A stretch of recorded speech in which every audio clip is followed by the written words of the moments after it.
yesterday? I'm feeling good. Life is good over there? Life is good. Life is good. It's been a while. Trump. Oh, shit, Trump. Yeah, I'm back. Motherfuckers like, yo, what happened to Trump? They said yesterday was great value, Trump. Great value Trump is crazy. Nobody said that. Nobody said that. Nobody. Somebody's like, oh, you brought your cousin in, kick your best friend out. Trump, how you been feeling, bro? Been all right, man. It's been February was a long month, even though it was a short month. You know what I mean? There's so much going on. It's a lot of ups and downs. Yeah, for sure. Good to be back though. Yeah. Nobody don't care. You're gonna just be yelling the whole show, Dodge. I don't even care how you been, because you're gonna start cursing me out. She's gonna be calling me all types of dickheads, and I love those glasses though. Thank you. Dodge has a motherfucking tendency. Like, do you dress like this every day? Yeah. Or do you have like outfits that you know you're gonna pop out and show niggas? No, I dress like this every day. How many pair of glasses you got? Maybe 20. Just base colors, because I like to change my glasses with my fits. Maybe 20. Maybe 20 is nuts. Do you have a 20, like you know how people have like a hat rack? Do you have like a glasses rack? I have on my floating shelf, there's like a station in my floating shelf for all my glasses, about 3 rows. Does Parker get into that? No, it's the floating shelf is too high. It's too high for her. They're all prescription? Yeah. Wow. Fire. She spends some money, bro. All right, not too much, please, because She spends I don't need or no two. beef. I don't need no beef. Feds are watching. Yeah. I don't need no beef. My man in it. I don't need no beef. Yeah, is your man? By the way, does your man want to have a dick off or something? Why would you ask me that? That was an aggressive Wait, segue. hold on. I feel like her man wants to have a dick off with me, because I'm know cool with what- having a dick off. I don't know what that means. Because your man, I call a nigga short. He said my dick bigger than yours. I mean, I'm like, so why are you like this though? Why would you call him short? You want to like stand next to each other or something? My nigga, like, do you want to have a dick off or not? Like, But what's why happening? Are you asking me? You had that because man's you were number. standing there. When you were standing there, you kind of looked around. I'm like, yo, what's the comparison? When did this kind of shit start Because happening? I just don't understand why you always got something to say. Like, Because I love him. I talk about everybody I love. Don't play with him. Why not?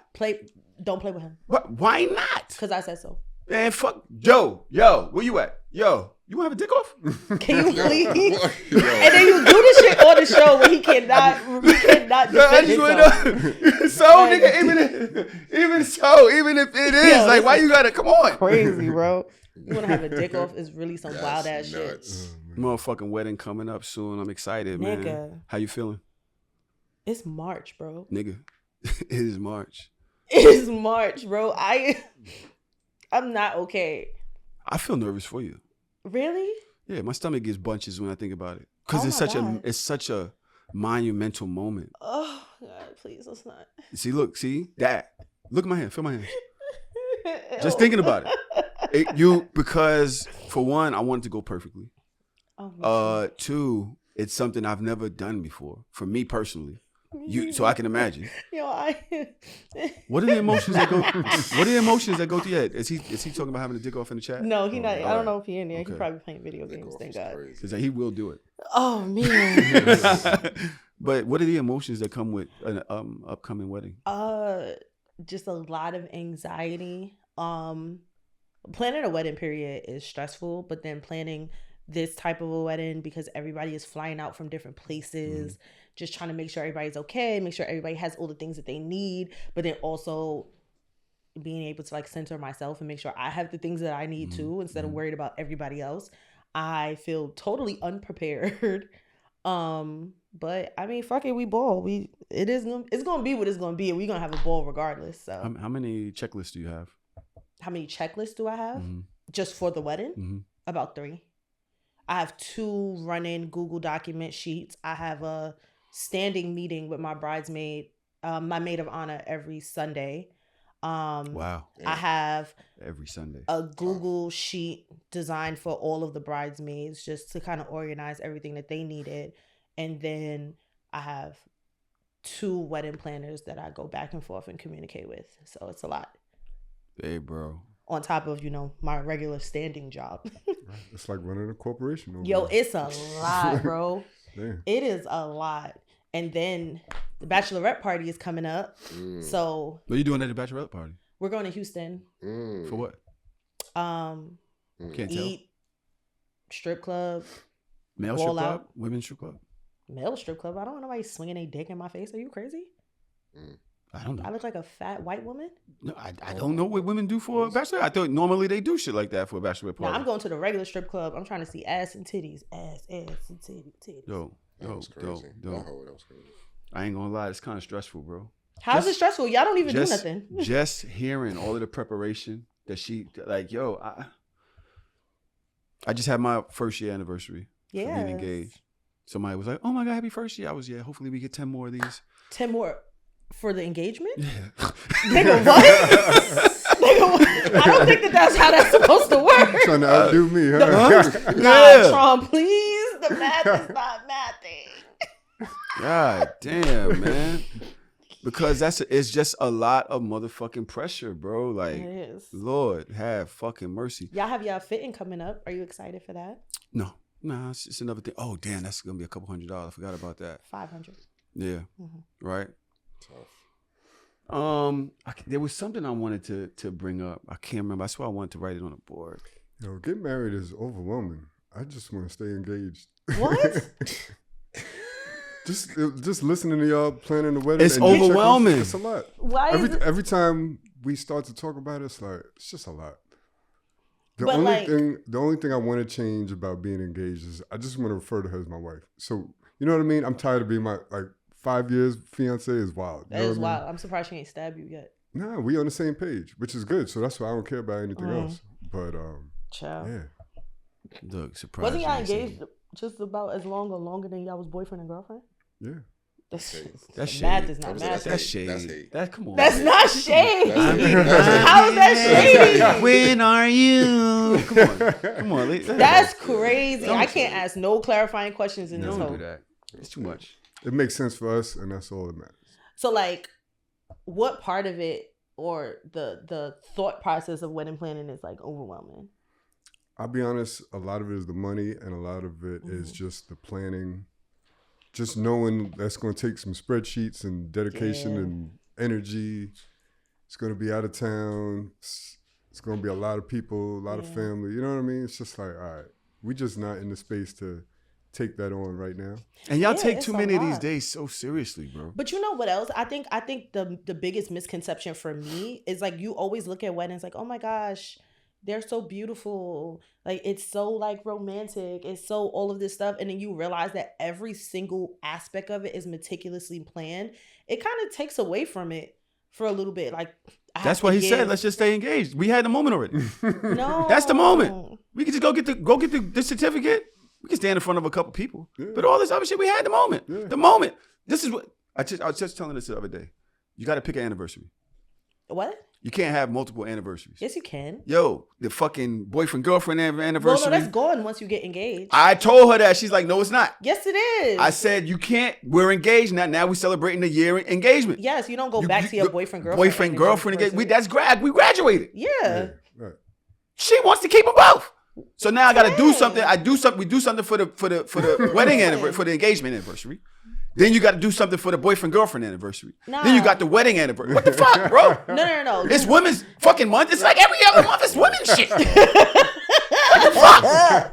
Nah, son, you got to let that go. The engagement anniversary leaves once you get married, and then that's the only anniversary that you celebrate. You don't celebrate anything else. Because why am I celebrating? First of all, my anniversaries are so back-to-back. It will be May, August, and October. I gotta do something May, August, and y'all niggas is on drugs. Ain't no way. She don't want to say nothing. What you got to say? I said the anniversary was our first date. I didn't say anything about when we became boyfriend girlfriend. But why a first date anniversary? Y'all don't need that. Fuck y'all engaged. Mickey Mouse. This should go. That was 6 years ago. It was our first date. I don't give a fuck about that. Yeah, nah, Tanae. You gotta let it go, friend. And the Valentine's Day shit. Oh, Valentine's You know, people Day, that break up over Valentine's Day. Yeah. Do y'all care about Valentine's Day? I absolutely do. It's my favorite day of the year. Is it really? Yeah. Why? I love Valentine's Day more than my own birthday. Why do you give so much a fuck about this pagan holiday? Right. All holidays. Little white babies running around shooting people with arrows. Little white babies is crazy. Yeah. I think for me, I love, and I love that even though it's like a figment of our imagination, I just love a day that is devoted only to love of family, love of your relationships, love of your friends. When you have the Valentine's Day, I just love. So it's my favorite. That's my most love a girl type day of the year. I want to do so much love a girl things. shit. Yeah. What about you, Trom? You a Valentine's Day guy? These guys are crazy. Nah, I mean, I'm okay with it. Let's just count how many people I could throw under the bus today. I got my girl, my fiance under there once. I got Trom now. Go ahead, Trom. I don't hate it, but it's not my favorite holiday. I used to hate it. Like back in the day when date multiple people, that's when Valentine's Day was just tragic. Yeah. Now it's okay. Mm-hmm. What did you do for Valentine's Day? Well, it was the day before funeral services for our grandma. So we were just hanging out with family. We had dinner with the family and everything. Yeah. So that's crazy. I asked her, I was like, I know this is like, we just got family coming in town. Do you want to do something? Do you want me to make dinner reservations? She was like, nah. So just kept it like that. That's peace. I tried to do the same thing. My family, for a while we weren't recording. Mm-hmm. Shout out to the No Shame Gang and everybody that stood tall during that time. My grandmother passed right around the time that Trom's fiance's grandmother passed. Yeah, so we had that back to back. And my grandmother's wake was on the 14th and her funeral was on the 15th. Mm-hmm. I didn't want to go home because last year my mom had the cancer surgery shit. Yeah.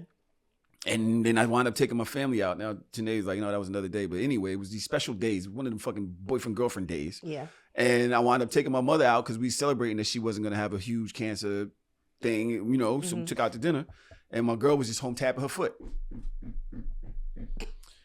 In any case, I didn't want to tell her about the Valentine's Day thing. But I did go make sure I got her flowers and a fucking teddy bear. Why'd you make that face? You can't get the teddy bear? I like teddy bears. You don't think did you like the teddy bear? You didn't like the teddy bear? You didn't like the teddy bear? Cause if she not a teddy bear as per, I don't see today being the type of person that have teddy bears on her give me bed. my fucking teddy bear then. I'll bring it over here. I didn't say a word. It was the day my mom. What happened to the thought that counts? Gesture, yeah. That shit was like $20-something. What happened to the thought that counts? But you're a teddy bear person. So did you buy it for her? Did you buy it for you? I bought it for her because I'm a teddy bear, so I'm giving you something that I think is dope. What? It's the thought that counts. Mm-hmm. I'm wrong? No. Do what you want. She didn't give me shit. What happened to that? Did you want something? I feel like if it's supposed to be a love day, why is the love just with the women? Yeah. What is that about? This is what I don't understand. Can't speak it was my grandmother that died, and I still went and got something. Now y'all are telling me that what I got wasn't good enough or wasn't appropriate. Nobody said a word, what y'all said. bro. Yeah, you said mad words. I said you literally nothing. sat here and said mad words. I asked the question and laughter. All I did was ask a question. I asked 2 questions. As a matter of fact, I just asked. So what's wrong? So what's wrong? Hey, mute. I see you over there. What's wrong with the fucking teddy bear? Don't be trying to hide. What's wrong with the teddy bear? I didn't say anything was wrong with the teddy bear, but don't you remember what I didn't keep the last teddy bear that you gave me? Why? Because it was too big. Because I don't really have teddy bears. Well, now you do.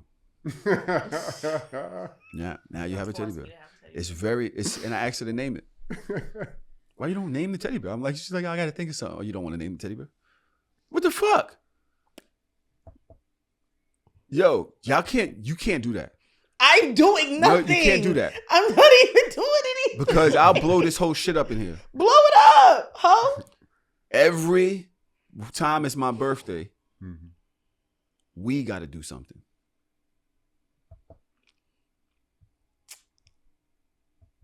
Why are you always getting us gifts for my birthday? So I got us gift for Valentine's Day. What's wrong with that? Oh, you don't like that game? Y'all don't like that game? Why is everybody so quiet? I like it.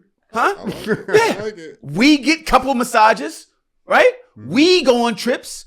We go out to dinner. Hey, what happened to me? It's my day. So guess what? We got a fucking teddy bear. What? I'm crazy? I'm off? Yeah, I see your logic. I don't hear nothing from nobody in here. It's awfully quiet. Oh. We're going to compare your birthday gift to my Valentine's Day gift? No, it's our Valentine's Day gift now because Our. I had to give myself one. I didn't get nothing for Valentine's Day. Oh.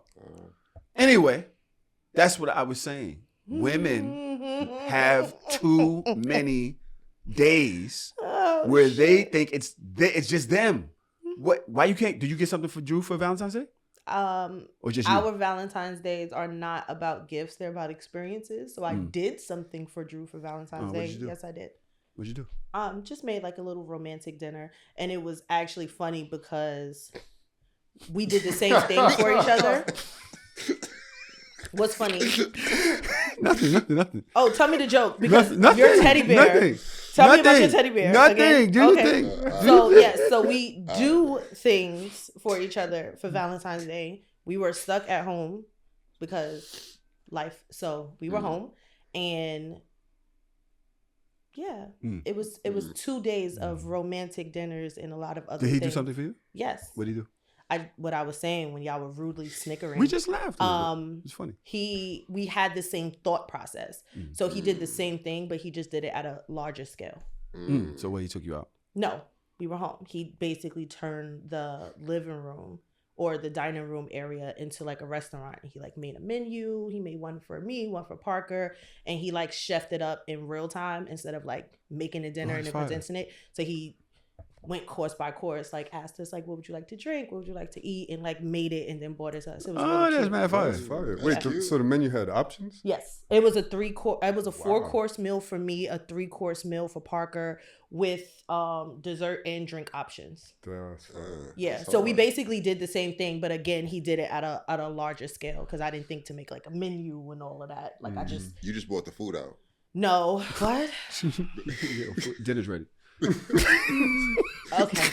No, that's not what listen. happened, but okay. No, she takes care of her nigga and he takes care of her. I'm not trying to do that. Besides, Right. and But I also then want to say, understanding that we're wifey also just took planning me, a wedding, so we didn't want to do too much. and wifey just took me on a very, very expensive trip, which is 10 days after Valentine's Day. Right. So I wasn't expecting much. Babe, I'm joking. Look at her face. Babe, I'm joking. I'm just, come on, let me get my shit off. It's a fucking podcast. But yeah, she don't do me like Joe Budden girl do him. Did you see that shit? No. She was like, yeah, he has this lube that he walks around and jerks off with. What? Oh God, did you see that? The travel lube, I see that. The travel lube? I was like, man, Travel lube. love is nuts. Love is nuts. Some shit just ain't for The world. But so yes, babe, she definitely took me on an amazing trip, and then even for the birthday party that we'll talk about on Hard and Soft. Well, we won't, but we'll talk about it on the Patreon. She also did some amazing things for me at the birthday party. So it was an amazing time. Yesterday, how you doing? I'm doing good. I'm chilling, man. I'm chilling. How was your Valentine's Day? I was with the family. I was with you and the family. What? All right, yo. Y'all good? We good? Yo, should I go for 3 under the bus? Should I go for 3 under the bus? 3 for 3. Go ahead. Hey, you wasn't with us the whole weekend. Because you ain't come the second day. All right. I did. First of all, yes, I did. What are you talking about? Yo, we went back to the crib. You wasn't around. Bro, we're not doing You this. wasn't around. We're not doing Where'd you this, go? bro. All right, bro. Said he had a suit on. You said he was with us, but he wasn't. I just asking. I thought maybe you did something else. Yo, Charm, how you doing, my brother? I'm good, brother. How's everything? Everything all right, man. All right. That's peace. Why you ain't putting the camera on me? All right. Enough. That's number 3, right? Mm-hmm. Well, I want to say, for one, I'm happy we're back in studio. We have a schedule up. We got a lot of other things happening that have already been planned. And Dodge is willing to get on board with this in the midst of planning her wedding, right? So I was like, no, we could do it without you. She was like, no. Y'all not doing shit without me. I'm gonna be there, and I'll figure it out. You work on this for me, and I'll take care of the other things. I don't want to announce them because I feel like when we put too much things in the universe, things kind of happen, right? So we're just gonna let things happen, and we'll announce them as we go. And in any case, one of the things that we was talking about before we started this podcast was friend loyalty. Right? Now, we're not going to talk about that situation. Mm-hmm. We're not going to talk about that situation. But I do want to ask y'all a question. And this goes into something that yesterday, I might get you more pause. Did y'all see, did y'all like the new Drake Party album? Yes. This is yesterday speaking. Yes. Of course you did. So there's some joints on there. There's definitely some joints on there that I fuck with. Mm-hmm. Overall, like listening from start to finish, it gets a little monotonous. Mm. And Party can't sing. You know what I mean? So I get it though. I get it. That's the only way Drake could release an album on his own label is for it to be a Party album. Oh, really? I believe so, right? I don't know. Because isn't he still signed to Universal as a solo artist? I have don't no know. idea. I have no idea. But if that's the case, then that's smart. But like it was just too much Party. I'm not a big fan of his. Wow. There's a couple of, and it's not even like, he's not even on every song. But there's just a couple of joints where it's like, this nigga can't sing. It's just too much. Like, I don't know. You know, I'm just used to R&B. I just watched the Luther Vandross documentary. Then I listen to this shit. I'm like, this ain't singing. You know what I mean? Yeah. I actually felt that way at first. Mm-hmm. Once, I don't know, I was in here cleaning before I went away and I turned that shit on in the crib. Completely different vibe. In the crib, also on a boat, having sexy scenes, playing that shit in the background. It hits different. Yeah. So now I can understand why it would be in a Valentine's Day album. It was a lover's album, right? And it's for me, you would have to be in that mood. The lover's mood. You have to be in that, like Dodge said, you know, put something nice on, smell goods, dim the lights. You know what I mean? That shit playing in the background. And yeah, it vibes. At first, I was not into it. I would rip my headphones off me, like But yeah, I'm all in. What do you think? I didn't listen to it. Okay. Well, on one of the songs, he mentions Melyssa Ford. Mm-hmm. What does he say yesterday? What does he say about Melyssa Ford? That she's a six legend? Legend from the six. Hate to see it with a dick sucker. Hate to see you with a dick sucker.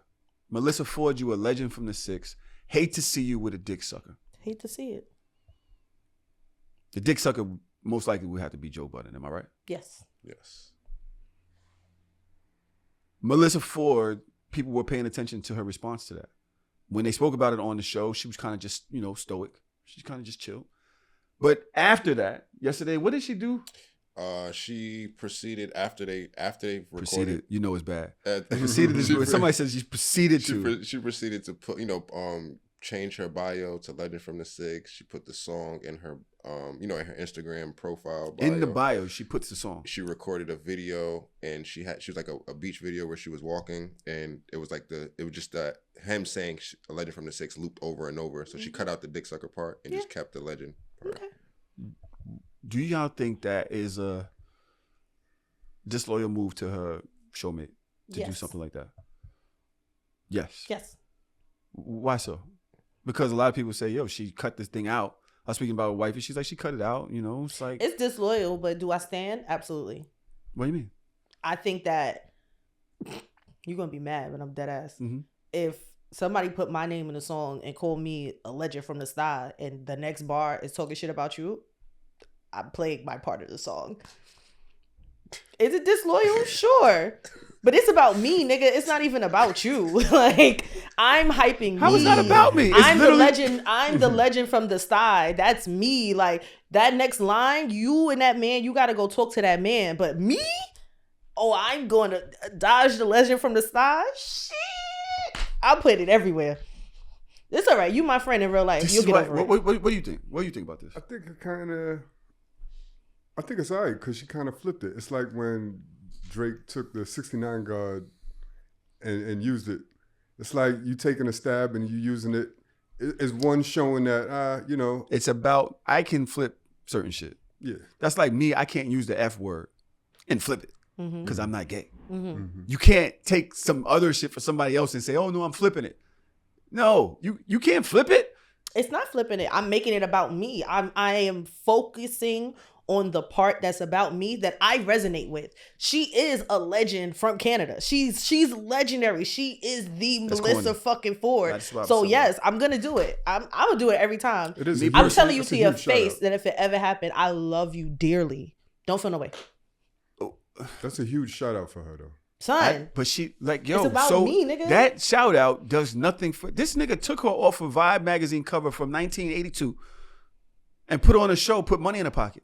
Okay. Got her own show going. Okay. Right? Like I'm not caping for homie, but if I'm the one who took you out of basically irrelevance, Damn. When was What was she Melyssa doing? Ford ever irrelevant? what was she doing? It doesn't matter. She What was was doing she whatever was she doing was nothing. doing. She was doing nothing. Doing nothing. And from And your respectfully to her, perspective, because I really think that she's dope, and I She's a hope legend. that she has, I think she should get more grace from their following, because she's grown a lot in the last year or so as far as expressing herself and becoming more part of the conversation. So this is just like, honestly, just banter, right? But I would expect more from somebody that I basically made relevant again. Ugh, I don't like it. I don't like the way you're framing this. I got another example. When y'all heard Funk Flex's his signature line, "Hard to get a ticket" for Funk Master Flex night. He took that from Howard Stern. Or was it David Letterman? It was David Letterman, I think, that said it, right? But David Letterman said it like in a joking way, almost like mocking Funk Master Flex. It wasn't a positive thing, but it was still David Letterman's voice mentioning my name. I'm going to use it as a soundbite. I took it the same way. But I can do that. Again, it's the same thing with the 6ix9ine guy. Okay. I can flip your diss towards me and make But money now when off you're of it. dissing my mans. But if somebody says something about you and then I take the part that was about me and start, you know what I mean? Now that's just, it just feels wrong to me. Yesterday, how you feel about this? I kind of agree with you. For me, I'm more so leaning on the part that throughout the show, it seemed like she maybe had her her dislike for Drake. You know what I'm saying? Whenever they would kick his back in, she would join in. She would kiki on the jokes. So it's like the fact that he shouted you out and you did a complete 180 as far as like your stance and how you moving with him. To me, that's more fake than anything. The Joe part is a little nuts, but you kind of just was, agreeing with Joe when, he was calling him a bitch and all of this stuff. So it's like, that just seems weird to me. But It seems very thirsty. and she followed him back too. They wasn't following each other. He followed her. She follows him back. It Right. just seems very thirsty. Joe and Drake actively have beef. The shit that Drake said about Joe, I think in that Instagram comment, It was kind of fueled this turning into some professional poking, right? Into some real shit where Joe is aligned to, baby, I want to destroy this nigga. Fuck that. I want you to feel the way I felt. You know what I'm saying? And so for you to do that, it seems very thirsty to me. What if Joe is on board with all this? Would that change it for you? What if he's like, yo, Melyssa, you should probably run with that. That's a great shout out. Yeah, I mean, if that's the case, then who the fuck am I to talk I can about see what Joe two being people like say that. about it? Like Joe's not affected by that. It still seems very thirsty. stab. I like when my people hold it down for me, bro. I like when my people hold it down for me because I'm gonna hold it down for my people. I've done it. They basically damn near destroyed my fucking career trying to hold it down for my people. Like I believe in my friendships, and I think I like when my friendships ride for me the same way. Maybe that's, I don't know what I get from that, because it could be a fool's errand to do so, right? But I kind of stand on that, and I was talking to wifey in the car. We was driving somewhere, and I was like, I just feel like men are more loyal than women, and women are more faithful than men. And I think that, I don't know what it is about loyalty with your bros, because you'll hold it down with your bros. With your woman, you'll do some other shit and it kind of be selfish, which is why I said faithful with them. They won't do that shit to you. If they value you in that way, they won't do that shit to you. But let it be loyalty between friends. Let it be a come up on the other end of that shit. You see how she was like, nah, I'm gonna take my come up. I'm taking my It's come not up. a come up. It's a shout out. It's a So what do you need it for? But What it's do a you need it me for? thing. And I think that respectfully, because we're friends, I would tell you before. I'm like, yo, and I think the difference is I'm not asking your permission. I'm telling you, like, yo, your op shouted me out. I love you down, but I really am a legend from the start. I'm gonna take this and run with it. So sorry, because I'm a legendary ass bitch. I'm sorry. Like, you're gonna have to eat that, friend. But I think that I don't think that men are more loyal than women. I truly don't believe that. I believe that y'all y'all are kind of wait, I'm getting better at describing things. Hold on. Let me frame it. Framing. And I need help with this because she's about to throw us all under the bus. I am. I was up 3-0. That's happening. You were. I think that men are more naive when it comes to loyalty. I think that there are instances sometimes in your friendships where your friends have been severely disloyal to you and you'll hold on to them niggas anyway. Whereas women, there are certain ways that you can be disloyal in a woman and woman friendship that I'm going to cut you off forever because you don't have many opportunities to show me that you're not really my bitch. And when it comes to men, y'all are like, yeah, he did some fucked up shit, but we talked about it. We pounded out. We moved on. We've been friends for 20 years. My friend from 20 years do some shit crazy to me. You not my friend no more. But we were just talking about that, and you was like, When? Just now? before the show. We was talking about something, and you was like, "Oh, you should talk." I was like, "I don't see what there is to talk about." And then that's fine. But I only said that to you because But I I'm know girly. that you like to express yourself, your thoughts, and your feelings. Me, I compartmentalize, and I think that is sometimes to my You my just said detriment. that you would cut somebody off. Yeah, So how is that compartmentalizing? because if you ask me who my closest friends are, that person's name is not going to come up right now because I've compartmentalized that relationship. I see you. I understand who you are. I love you down, but you're just not a priority for me right now because you have not made me feel like a priority in this relationship. So with that being said, I'm not going to hold it down just because we've been friends for so long or because people have certain titles or you call them certain things. That, like, it doesn't really matter. If you don't ride for me, I'm not riding for you. If I can cut off half of my family for less, the fuck a friend? I don't speak to 90% of my family right now because they were disloyal. I'm not letting that rock. This age. All right, so Tron, what do you think about the loyalty versus faithful thing when it comes to men and women, or even if it's just men or women, whatever? It doesn't have to be a versus. It's like when I hear Dodge speak, I can't disagree because there's always going to be exceptions. But I feel like in general, I agree with you, Todd. In general, it's hard to generalize, but if you think about it, I feel like guy code is stronger than girl code. So I do. In that instance, when you think about it like that, then you can say what you're saying is right. Can I ask a question? Yes. Can you give me 3 top things that are guy code? Come on. Just 3. It's just one thing. Don't violate. Don't violate how? That's it. That's the guy code. You just know what not to do. It's certain shit you just don't do. Like what? And it goes across the board. I don't even know how to. I can't even refer to. We like don't a even list. talk like that. But 3 things. Yeah. We don't do that. Like, and I think that one that's of the why main there are things. so All right, many so we were talking about this before the blurred show. lines in y'all loyalty because This y'all is true. don't know what is This that cutoff. We don't have a fucking book. We don't read. Yeah, it's like you know it when you see it. Like That's I'm crazy. sure I could think of it if you give me a second. Like Yeah, you know we when you got see it. I can't refer to. We can don't fuck with a nigga's main girl. Facts. That's it. That's one of the guy code things. And so we were having this conversation Yes, before the show. we were. You're right. We shouldn't even fuck with your sides. We shouldn't mess with chicks that you used to mess with. Right. That's absolutely right, right? Because Right. that's just like, you don't need to. It's mad chicks out It's here. mad- You it's mad don't girls need in the to. world. Yes. But because men often act like we have no emotions when it Yes. comes to these slides. She's just a jump. Yes. Yo, I fucked. Yo, I did that. Yo, Yes. she gobbed me down. You wouldn't talk to your friends like that about your wife. You wouldn't. There's a certain level of respect that you give this one person. So black men, because white men show you their wife's news. I have pushback on that because when you're talking about your main versus your sides, right? And I'm thinking about our early 20s and teens or whatever, because I feel like that's when these types of disloyalties tend to have happened the most.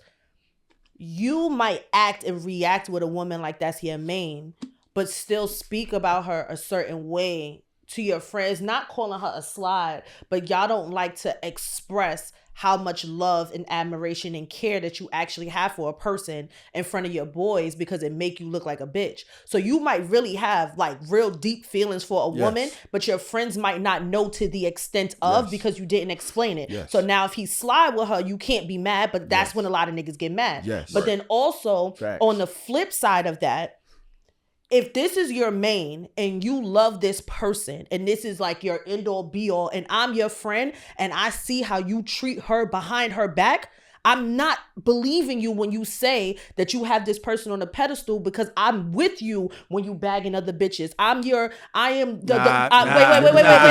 Wait, no, that's not true. You have to understand the difference between men and women. Stop. That's not true. And I'm going to tell you why that's not true, because it can always be an argument, because how many times have we seen situations in which you're a friend fuck with somebody else wifey, not because she was just bad, because he liked who she was and he knew how you was treating her and was like, nah, I'm gonna take her because I can treat her better. That wasn't your friend. But what I'm saying is, that's just not your, no. No. You can't use that in friend terms. You cannot negate the two different sides that I'm trying to tell of a story, because you're trying to tell me that men don't move like that. When they do, I've seen it happen. I've seen it with my two eyes in my own lifestyle. I started by saying there's always exceptions. You could always tell a story and make an exception about. We're just talking about in general. So in general, you're telling me that if somebody try to date one of your ex-girlfriends that you probably didn't treat right yourself, and he went and slid in and started dating your ex-girlfriend, that's not your friend. You're saying that that's not your friend. But you're saying that they're breaking guy code. Is this what we're saying? I'm saying that a nigga that would do that to you was never really y'all friend. Y'all can be friendly to the point where y'all think y'all friends. Okay. And the lines are blurred. Okay. Real friends would never do that. Real friends, real nigga friends would never do that. Your wife, that's your wife. I might admire her. I might think she fire and all that, but I'm gonna keep it real. Me, once I see that's your wife, I don't even look at her the same way. Right. I can say, yo, she's fire and all that, but it's more in a sisterly way. Okay. Right? There's never going to be a time when I feel comfortable enough getting next to her, to talk to her, to vibe with her in that way. Right? That isn't related back to you. Me personally. I don't know how the fellas in here feel. I agree. Niggas have dirty mac. You literally get the term dirty macking from shit that niggas do to other niggas. But we also call niggas that's not our friends. Y'all do that all the time. We don't really. I've realized this in the last, I don't want to say year, couple months, whatever, that friends, there have been people who I've been cool with in the podcast industry. And I said, that's my friend. The person don't know. I have 3 kids. When you do that shit. They don't know my kids' names. That's not your friend. How does my friends not know my kids' names? Because that's not your fucking friend. You know what I'm saying? Like, we're not celebrating special days together. That's not your friend. We're not doing anything that's really friendly. Yeah, that's not your friend. We're just business friendly or something like that. Really close business associates that, you know what I mean? Just have a personal vibe, but we're not friends. I can't wait till you like break it down even more. I can't wait till you edge out more people that are your friends. So I've been doing that. Friends. I ain't gonna lie to you. This 50-year-old thing, obviously, shout out to everybody that wished me happy birthday. By the way, I'm posting my birthday Instagram thing in March. Okay. I don't want to hear nothing about, yo, that was last week. None of that. I was on a cruise. I couldn't upload my shit. I'm posting this shit in March. You better like my shit. If you don't, I'm watching. I'm going through however many 2,000, 3,000 likes. If it's 600, the rest of y'all thousands of people that follow me suck my... I didn't mean it that way. But you know what I'm talking about. Like my shit. But since I turned 50, I have been thinking about meaning. My grandmother passed the same month. Right? I've been thinking about meaning a lot. The people I have around me, the relationships that I've had, that I've tried to pour into, people I want to end this with. Carry on into, you know what I mean? I'm about to get married. I really love this girl. And I really love her children. Who am I going to have around us? Hello. What's the legacy of this moving forward? What's our thing? Whoever I was back then, that shit don't count no more. Sure don't. You understand what I'm saying? Yes. Friend. So there's a whole nother nigga now. Yeah. And there are going to be people that I've had around that I just don't. I don't want to say I want to lie myself about. I don't want to say I don't want to lie to them about, but we've had our time. I'm a different nigga now. Party done. I'm moving. Party done. And there's nothing wrong with that. And there's nothing wrong with that, right? Yeah. And so there's a boyish thing. Yes, I was talking to him today, and I was like, "Yo, you're young. You'll learn certain shit as you get older, but it's not for me to tell you, because that's what life gonna do to you. You'll learn as you go forward that certain shit, and that's fine. But yeah, that's where I'm at in life. So yes, friends and friendly, two different fucking things. Two different things. Friends would not dirty mac each other, not in that way. They would not. I would dirty mac What? you to yourself. I'll throw Trauma under the bus in a second, and he would do the same to me or here on the show. You know what I'm saying? But behind the scene, that nigga could close his eyes. I would think that he knows. Yeah. Ain't no way. If he hears a story about Tahoe, this, that, and the other, nah. You got something wrong. Yeah. I'm gonna talk to him, but that's definitely not what happened. You know what I'm saying? Yeah. But I think that is what with the point that you're getting at 50 is a point that women get to. The mature ones, the emotionally mature ones, they get to that point way quicker, which is why I say these things about friends. It's not about a short fuse. I have a lot going on in my life, will and a cut lot somebody that's off over riding missing their birthday. Yes. You, let's get you under there now. Throw me under there. Happy birthday, ugly.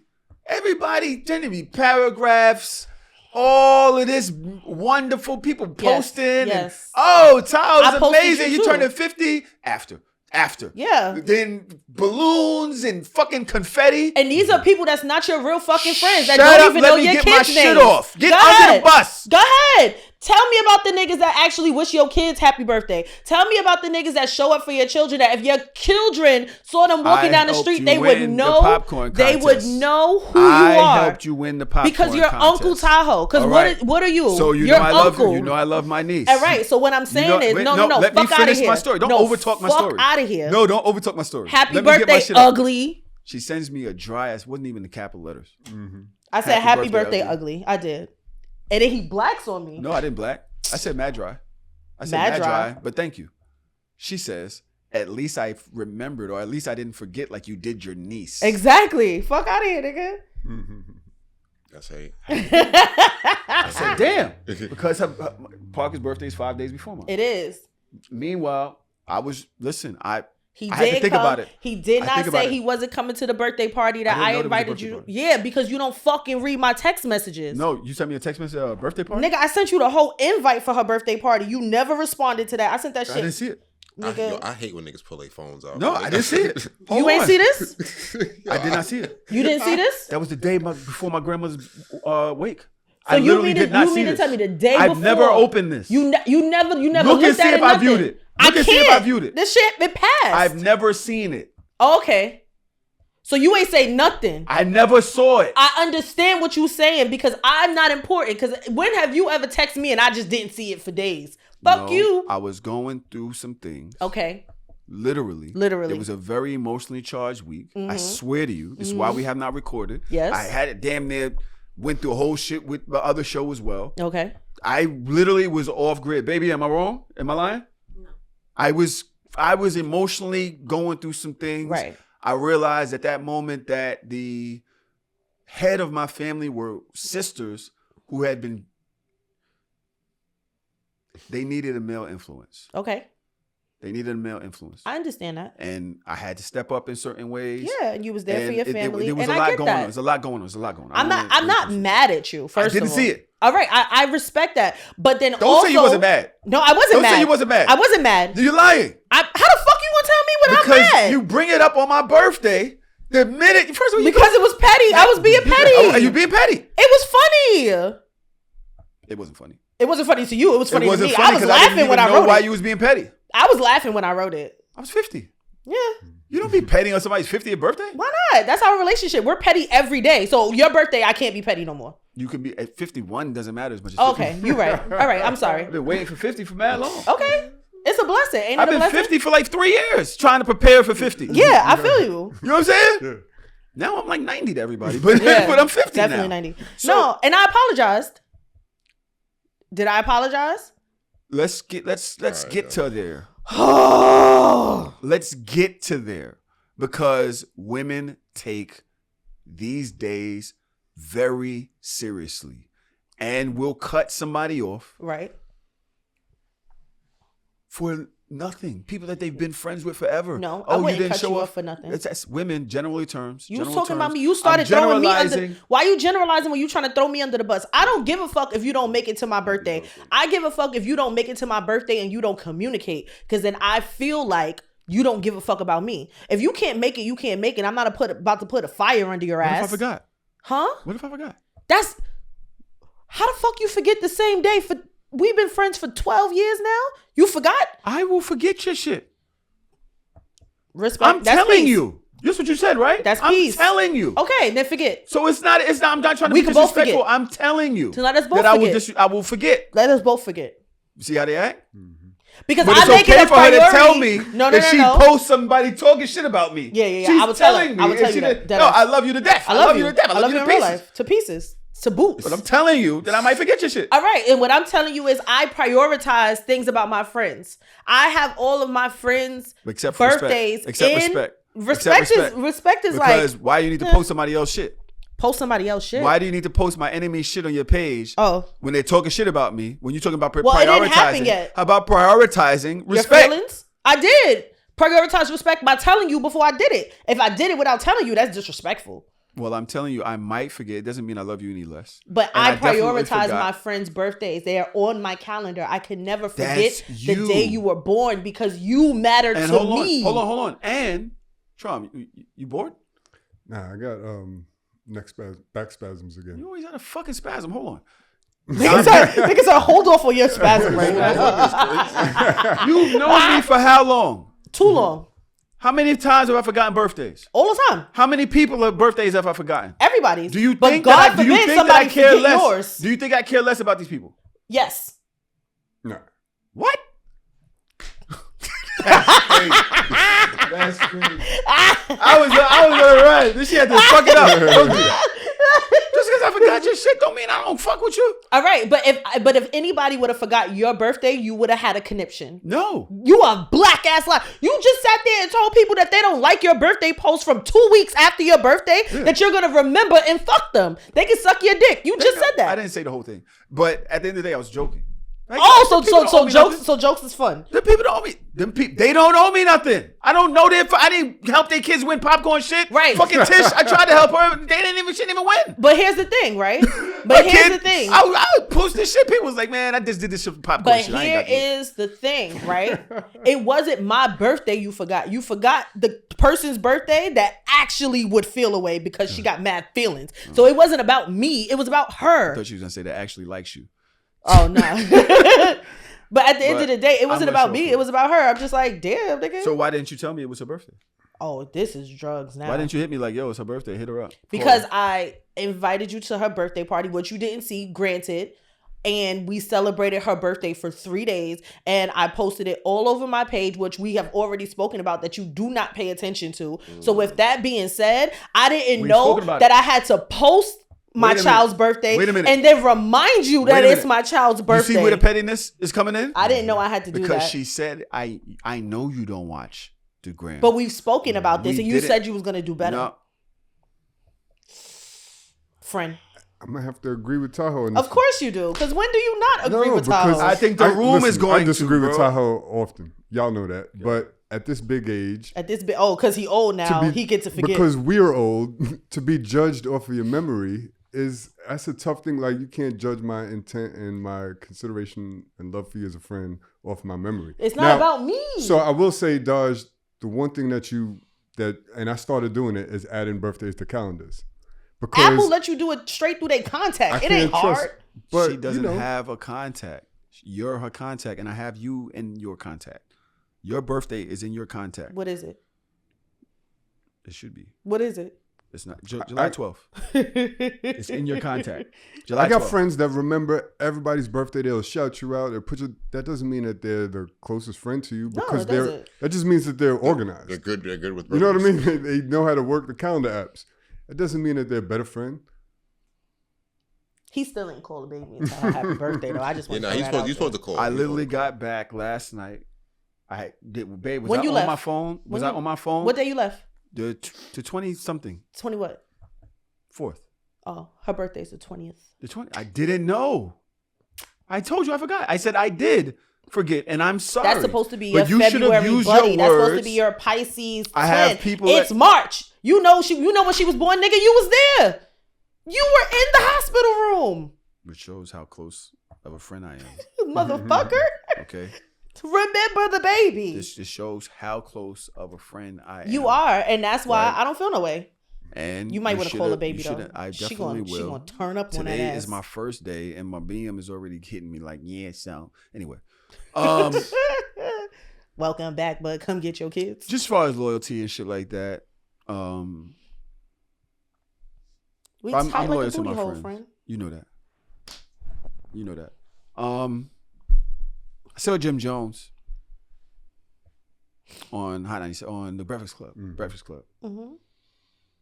He was talking a bunch, he's basically the hottest nigga in New York right now. What did he say yesterday? Something like that, right? Yeah, pretty much. Yeah. He the hottest nigga in New York? Yeah, and By which metric? What did he say? Yes. I don't know about what metric, but I mean, as far as like putting out music, being consistent, best rapper, gotta be up there. Best rapper in New York right now, he said. Gotta be. Jim Jones? Mm-hmm. Show me somebody better. Okay. In the whole of New York City? Right now, actively right now. From In New what York. age bracket? Does it matter or is just like overall? Any. Okay. So A Boogie don't exist. A Boogie is a better rapper than Jim Jones. Yeah. You said the best rapper overall right now. Yeah. Oh, yeah, I got A Boogie. I love A Boogie, so there's no A Boogie slander for me. I feel like it's Jadakiss right there, no? He's not right there? Jadakiss right there. You got quiet. Fab. Jadakiss right there. Fab is around. Yo, Jim is better than Fab in your world. Yes. Wow. Fab is not consistent enough. You can't even do And that. Jim yesterday is? has a Yes. Yesterday, we're talking about loyalty. This is exactly why I went to loyalty, because yesterday has a song with Jim Jones. Matter of fact, yesterday, what's your song? What's your, Don't do that. Oh, okay. You right yesterday. You absolutely right. Jim Jones is know the what I'm best saying? rapper in the speaking. town. I'm speaking objectively. No, like, no, I'm just saying. Like, no, Jadakiss, yes, but I feel like Fab, the consistency is not. I will there. say this about Jim, like his relevance is up there right now. He's he's in a lot of conversations. He's making a lot of appearances. Yeah. Yeah.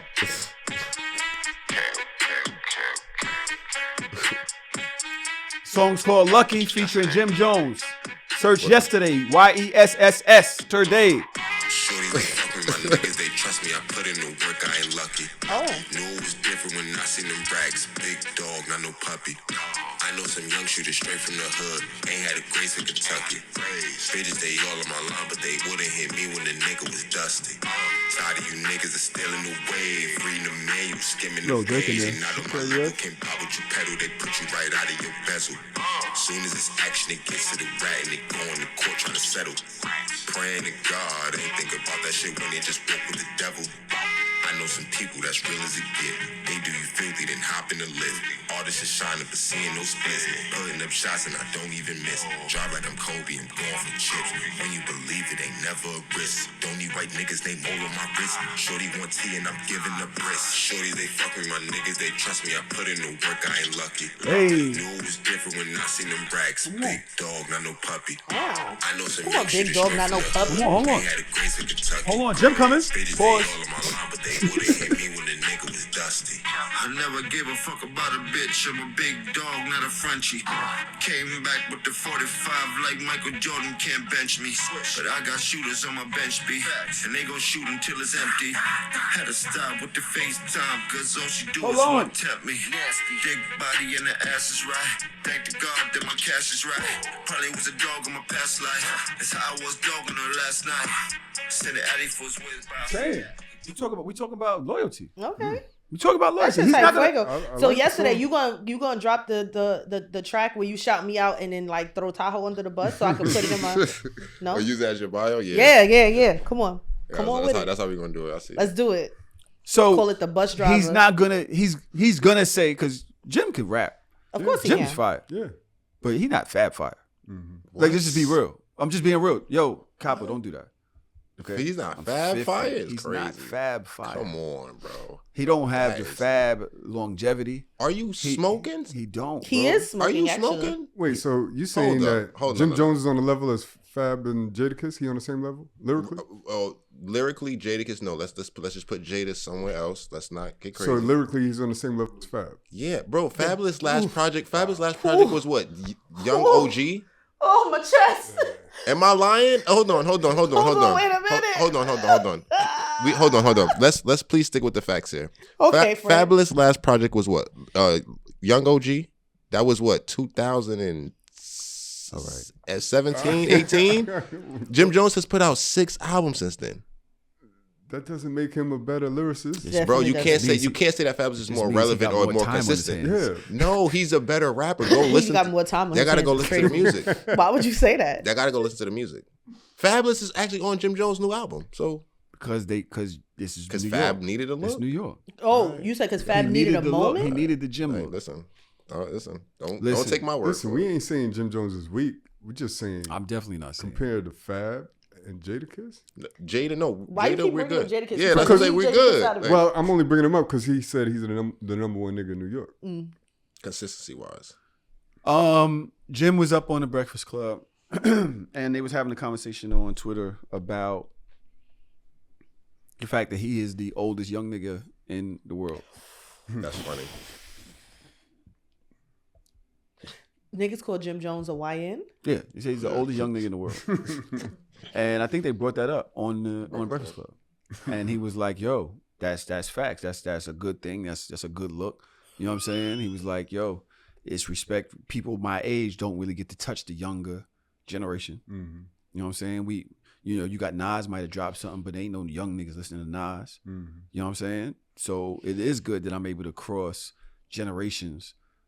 And I personally was like, I don't agree. I think it's kind of the behavior that he shows a lack of evolution Yeah. for me. Yes. Thank you. Yesterday, where are you on this? Some of that sentiment I agree with, and some of what he was talking about with the gang like affiliation and how he popularized that. I didn't really agree with that too much. Yeah, I think bringing the gangs over here, having that certain negative code about you, to me, it's negative. To y'all, you determine it the way you want to determine it, but having that impact on a younger community isn't a positive thing to me. We need men back. We don't need old boys in our community. We don't need old niggas that's still living by a negative code, impressing that on the younger community. I agree with that. Having them follow something that has a historic negative context to it. And there is no change in that, right? Well, you might say, yeah, well, I'm helping them get a bag, or I'm helping this, that, and the other, but what does that entail? What type of behavior does it entail? How does it affect the people around them?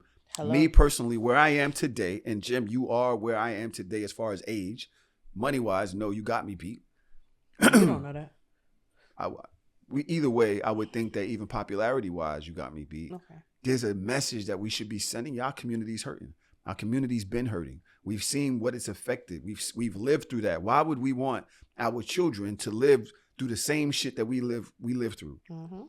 That is the reason why it's great to have parents that go through some shit, pass some shit on to you, so that your kids don't have to go through that. Yep. That's the whole point of that. Yep. So the fact that you just continuously through your career have become the same nigga over and over again, and you got a bunch of other niggas under you that are the same nigga as you, and you're not changing them. We're not elevating them in the way that they can positively affect the community.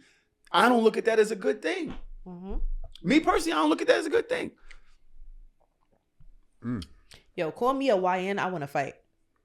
There's nothing about Mano, that that's positive. If I look at Mano from my hood. Yeah. Mano, to me, is not the same nigga today he was 15 years ago. Right. Right? Yeah. We can say that he is more cerebral with the way he moves, the way he thinks, the shit that he gets himself into, the way he carries himself, the message he's putting out in the community. I could say that Mano will tell a young nigga, nah, leave that alone. Whereas before he'd be like, nah, go get your gun. You know what I'm saying? this is the messaging that we should be sending to the younger niggas. That if we're really still in contact with them, me personally, I would think that. Mm-hmm. So I don't want to say it's sad because, you know, the nigga doing his thing. But it is sad. I'm trying to think if there's another example. I can't think of too many other artists that have been out for this long that hasn't evolved. Nicki Minaj. Future. I was gonna say Future also. No, it's Nicki. Well, at least Whoa, in a woman's world, it's Nicki, and it's been Nicki for a while. Yeah. Because for me, growing up in New York and being a fan of mixtape Nicki and being a fan of, you know, Beam Me Up Scotty, like, as somebody that is looking towards her 40s, I cannot relate to anything that she says is her music. Her music is very tailored to teenagers and young girls. Like, Nicki is like the rapper for baddies. Like, if you watch Baddies, you like Nicki. And that's how I look at it. And I feel like some of the women that are still like in this stand, and please don't clip this because I don't got time for these motherfuckers. But some of the women that still stand, I think some of the women that still stand her music are the same women that probably watch Baddies and move that way and think that that's the way that you deal with conflict and think that that's the way that you deal with situations, and all of y'all that got your baby hair swooped down to your eyebrows. Like, that, she is that for me. I wanted her to grow with me. I wanted her to evolve with me. Yeah. And I can't relate to any of her music right now because as a grown-ass woman, there's nothing about your music that says I'm a grown-ass woman rapper. She's a good example. Yep. Yeah. How old is Future? 40-something. No, he isn't. Yes, he is. No way. Bro, Drake is 37. Yo. Future is Look like at Dina. 42. Facts. I watch Baddies and I love Nicki. I'm a ratchet child. Dina. Yo. Dina. Yo, I see my girl. Future. This girl was arguing with Future, and 41. he's 41. Mm-hmm. The girl is like, me and him been fucking with each other for a couple years now, whatever. So they wind up getting on the phone. I think she either called him or she called him, right, to argue. They arguing on TikTok. He picks up the phone. He's like, yo, why the fuck are you calling me? I don't know you. I don't know you. They argue back and forth. I say, yo, you know how crazy you got to be to somebody you've been fucking for 4 years, 5 years, telling you I don't know you and hang up the phone? But first of all, how did I get your number if you don't know me? Like, are you dumb? No, that nigga's crazy. Are you dumb? That's crazy. I don't know you is so I don't know you fucking nuts, bro. All right, so I think that, Jim, I wish you the best. And also, yeah, you got a lot of influence. I don't know who Jim could become, though. Like, this is Jim. And maybe that's what it is. Mm-hmm. What is Jim if it's not this? Some people don't grow and evolve, and some people do. So, yeah. All right. We are about an hour in. Yep. Right? I got a bunch of men versus women topics. Jesus I've been collecting them. You know what I'm saying? Like Pokemon cards. What's your problem, bro? It's not all a bad thing. It's not all a bad thing, but I think it's entertaining. For me. If y'all don't want to listen, I understand. You know, thank you for listening for the last hour. But let's start arguing. Jesus. Now, I think I've been around the room, right? Everybody got a bus trip. Everybody got a bus trip. Charm got a bus trip. Mm-hmm. Dodge, you caught a bus trip. I did. Yesterday caught a bus trip. Yeah. I think we started with Nay, baby girl, you caught a bus trip, right? Yeah. Yes, I did. All right, cool. You were first, am I right? Yeah. All right, let's go back around and start back at the top. Take it from the top. Let's take it from the top. I don't need no more. Yo, that's crazy. We have a clip. It's slightly lengthy, so I'll cut it when, but here we go. What do you do if your husband has a wandering eye? Somebody asked me that, and unfortunately she was not ready for my answer, so I want to share it here because maybe somebody else is struggling with the same thing. So first of all, I don't give unsolicited advice. Like, she asked me. So I said, well, what do you look like when y'all are out together, and what are you doing like with your appearance at home? Now, this is a touchy subject because I've had some women tell me, oh my gosh, women can't even be ugly at home. Mm-hmm. Why do you want to be ugly and purposely unattractive I understand being comfy. I understand like, oh, I'm home. I want to be relaxed. I want to feel good. But you do not have to equate comfort with ugliness and unattractiveness. They don't have to be the same thing. Even when it comes to your clothes outside the house. I know people are like, I wear sweatpants because it's comfy. So is a nice pair of trousers. Yeah. So is a nice 100% cotton t-shirt. Like, we don't have to wear sweatpants and have our hair looking crazy and have crust in our eyes to be comfortable. We can be comfortable and cute. And so when I asked her this, she was like, well, why should I have to do all of that? I shouldn't have to do all of that. He married me, didn't he? And that's the problem that most of us have as married women. We get married and then we like, whatever. We're married. I ain't got to do too much. Yes, you do. Yes, you do. Because I can say, and the reason that I asked her this first is because I was trying to figure out, okay, well, if you're doing your part, if you're showing up, you looking good, you smelling good, all the things, and he still has a wandering eye, girl, that man got a problem with lust, right? And I'm not saying people are going to look at things that are appealing. You, even as a woman, might find a man attractive and you might glance. But I'm saying if your husband is constantly looking around at whatever's passing by and you are visually appealing and you are showing up, he probably got a lust problem. And you don't, I mean, that's not your issue. You got to pray for him. He got to take that to the Lord. He got to deal with that on his own. But sometimes it's not that he has a lust issue. Sometimes it's that you're not giving him much to look at. And this is we don't want to hear this. For that one. I'm not hitting the bell. Because we want to hear that he loves us as we are. He does love you. He loves you as you are. That's why he's still with you. He loves you. He cares about you. Is he attracted to you though? Because a lot of times we think that because somebody loves us, they have to be attracted to us. No, you can love somebody and be like, I'm not attracted to that person. So if you feel like your husband has a wandering eye and you also are not doing your best to show up as far as like how you present yourself, waking up, doing your hair, taking care of yourself, your actual appearance, but taking care of yourself like fitness wise, taking care of yourself like what you put in your body, drinking enough water, getting enough nutrients so that your skin looks healthy, you look healthy, your body looks healthy. But yeah, putting on the clothes, even when you're home, finding ways to go from I got this holy t-shirt on or I got this stained pajamas on and I went and got some stuff that I could wear in the house to still look cute and to still look put together. Because the unfortunate thing that happens is a lot of times when we get married, women stop putting in the effort in that area. We put in the effort everywhere else. We're cooking. We're exercising patience sometimes. All right, enough on my friend. So what the hell exactly is you trying to say? Get him, Nate. Get him, Nate. I recall you. I have a couple pair of booty shorts, and they're really short. And for some reason, I guess the style or something, he doesn't like.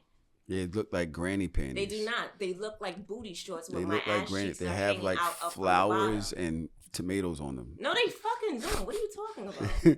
They look like Bronx wear. You worried about the design on the shorts? Son, these women in the Discord, you know what is funny? This wasn't even about you, babe, at first. But they was talking about wearing, what do you call muumuus? Oh, I love a muumuu. Oh, I love a muumuu. Or like the gown, like the grandma gown? The Medea gown. Yes, oh my God, fire. I said, bro. 10 out of 10. Fire. That's why grandma had all them kids. Facts. You ain't got shit on under that muumuu. You gonna grab anything. And it's thin as hell. Yeah, shit like a Oh, I curtain. love a muumuu. Well, I'll slip that shit on any day. You like women that look like Medea anyway. So. Yo, we good? We good? Yo, y'all good? Y'all okay? Y'all good? Shit. Yesterday. Y'all good? Yesterday. I just want to know if y'all good today. Again. Yesterday. When you ready for the track, make sure I'm here. All right. I'm gonna promote it. I got you, friend. All right. No, that's peace. That was bad. I'm sorry. It's a podcast. Podcast. It's a podcast. Podcast. Entertainment. Yes. Oh, I love a muumuu. There are times when the effort is lacking in the house. Mm-hmm. When you only really see your lady looking good when she's going out with her friends. We've spoken about this before. Yes. Or when she's doing something outside of being around you. Right. And it can be Daunting. what does that mean? Daunting.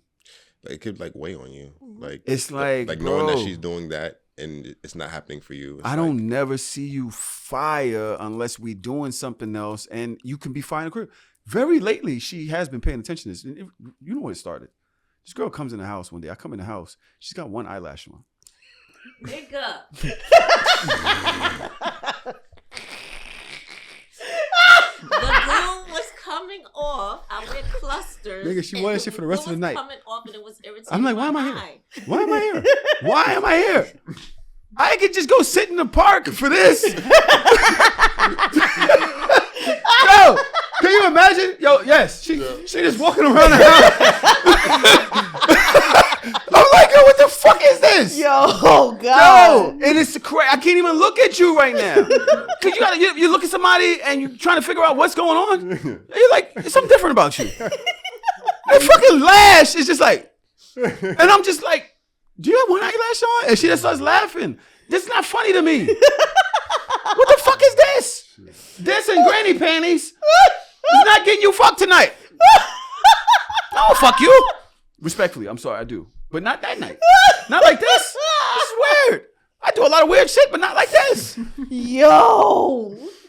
Jesus Christ. So since then, I've been noticing, because we've had certain conversations, and she'll wear like the t-shirt that comes right above the booty and shit. The booty cheeks just hanging out the bottom and titties looking all nice. And I'm like, yo, I'm gonna fuck something now. All the kids get out the house. Yo, go get y'all some pizza from like 3 miles away. Right. You know what I'm saying? Like, yeah. Yo, you looking good. This is the one. Oh yeah, I'm proud to be in here. Look at you looking all nice and luscious. Mm-hmm. But there are other times when it's just like you're going to get what you're going to get. And that's like the majority of the times. I don't know. Have you been more conscious about not being that way? Not wearing my booty shorts? Not wearing shit that's just like, you just like, whatever. If you want to say that. I do. I want to see. I mean, yeah. Yeah, that's. So what do y'all feel about that? Do you think that women should pay more attention to the way they carry themselves around? Do you do that? I think that it is important to be cognizant of how you show up even in the house. Mm-hmm. I wasn't expecting that from you. I try not to do too much. Like I don't be ODing in the house. Like even if like I take my wig off and I got my Meek Mills out, like I'm probably gonna put a scarf on or a bonnet on. Like I don't just I try. I'm cognizant because I have so many mirrors in my house. If I look by a mirror, I'm like, oh, I'm like, damn, he gotta look at this shit every day. That's fucked up. That's not okay. I'm cognizant of how I show up in this space. I'm lucky that my nigga loves muumuus, so I get to rock my muumuu and it's lit. But I don't really have. I like house clothes, so I have like the cute little silk See what I'm talking about? dresses that I wear around the house, and I have like cute little outfits that I wear around the house. I have like sets that I wear around the house, and then if there's nobody in the house, I'll just walk around ass naked because I know that that's the type of shit that he like. I mean, I could put on things to make myself quote unquote comfortable, but Sean, what you I feel want to about look this? good for my nigga. Yeah, I think men are very visual, and I think women just, if they understood that more, then I think it would be a better place.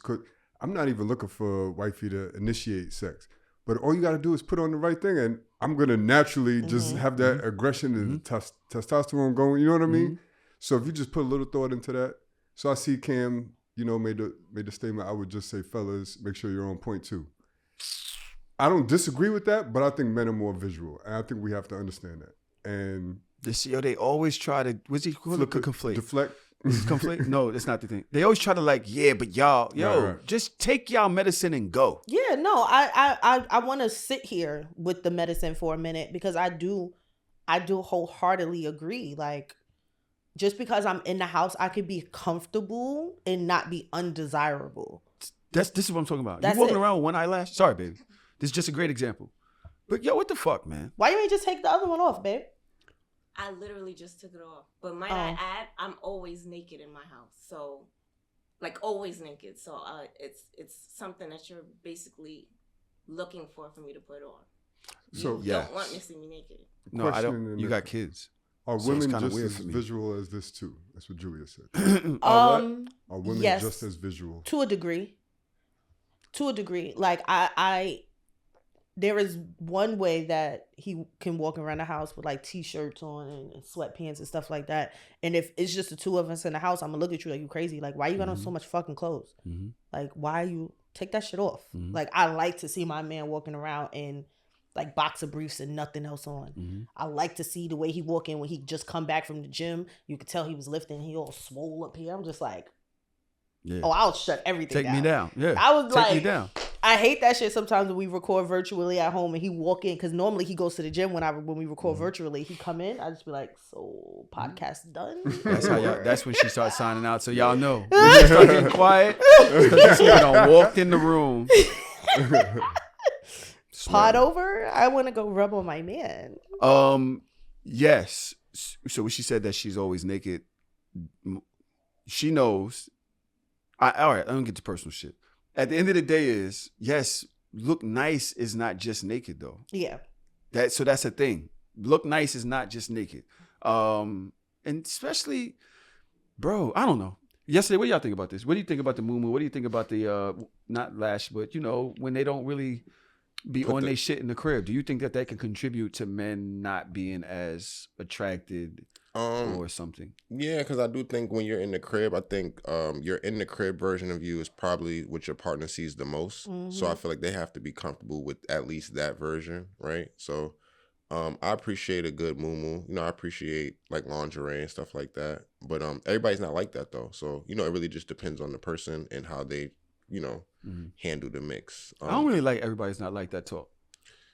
Yeah, no, I get that. I don't like that because when you with somebody else, you have to change. You have to change be with them, exactly. Even if it's just subtle things that you do to be cognizant of them, or that's not even respectful. It's not the word respectful that I want to use, but it's like, yo, I'm in your space, you're in my life. I'm gonna do certain shit that turns you on, that makes you feel good, that makes you feel respected, that makes you feel heard, and it has nothing to do with me as my character, but it's just I'm aware of you and what you like and don't like. I'm aware. I think it's a energy and effort thing, right? So I think, especially for men, you know, it's harder for us because it's, you know, we have less stuff to like do that about, but like.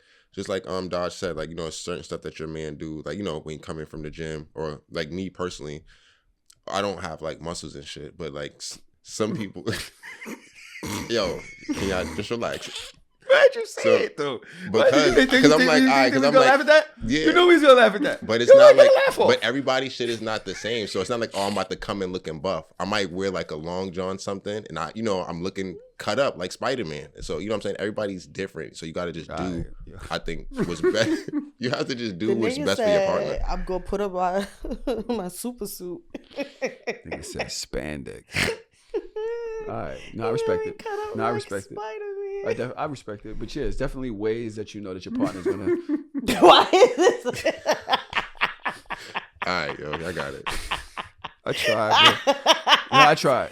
Oh shit! Spider-Man was nuts. I'm gonna wear the Spider-Man suit in the crib next time. I actually have one. Yeah, I saw it Wifey on your bought it page for me. because you know I look at your page. Yes, you do, but you just be tapping through. Sometimes I just let it play in the background. Elevator music. There's also another thing about women's looks that came up. Jesus Christ.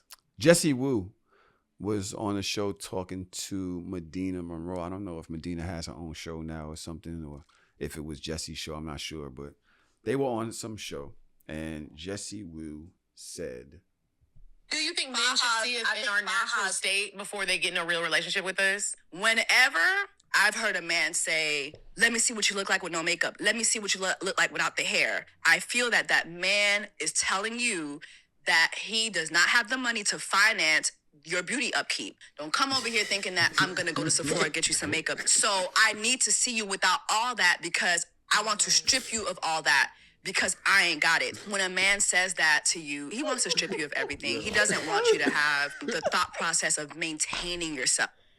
Wow. Yo, what? Wow. Yo, niggas be broke for anything. It's like they're gonna find a way to make niggas broke. I like Jessie. I feel like we all can have moments, right? Yeah. So I'm gonna let her have that moment where I think that she was wrong. I don't really like when I hear women say what men are thinking when it's about them. So it's often when I speak on these shows and I say, well, women think this, and there's a woman in the room, or there's no woman in the room. It's like, well, why wouldn't you have a woman on the show to represent what men think? At least give you some example of it. But y'all are sitting in the room just throwing shit at it and hoping something sticks. What are you talking about? Sephora not even expensive. It's not like Mac. It's not like Mac. I'd go to the Mac store. So for me, Sephora or that other one with Ulta, man, that's a break for me. You know what I'm saying? It's never about that. I just think that I agree men should be able to see you without makeup because we want to know if you really look like that. I think that it ties into what we were just talking about when yesterday said that, you know, that version of you is the version that they're going to see the most. So I want to know what you look like at your natural state because that's the state I'm going to see in the house all day. I need to know, like, are you a jump scare when you don't have none of this shit on? I don't want to wake up next to a jump scare. Do y'all realize that some women are naturally beautiful? Like, we know that. Yeah. And then there's some women that cake on this and then this and then this and the contour and then they put on some brown shit that look like they fucking skeletons and then they mush it into their skin and they make it all motherfucking one thing and they start looking really fire. But before all that, they did it. And then you wake up next to the bitch one morning and the shit is all over your pillow. And you're like, what the fuck? What the fuck is this? I ate your ass last night. You want to know. There are some women that look good without makeup, and some don't. I'm sorry, it's a fact. And do y'all not think that we know that?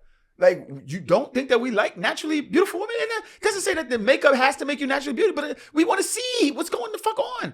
Are you contoured in, or was you born like that? Yeah. Jesus Christ. Am I bugging? No, you're not bugging. As a girl that does not do, I can't do all of that stuff.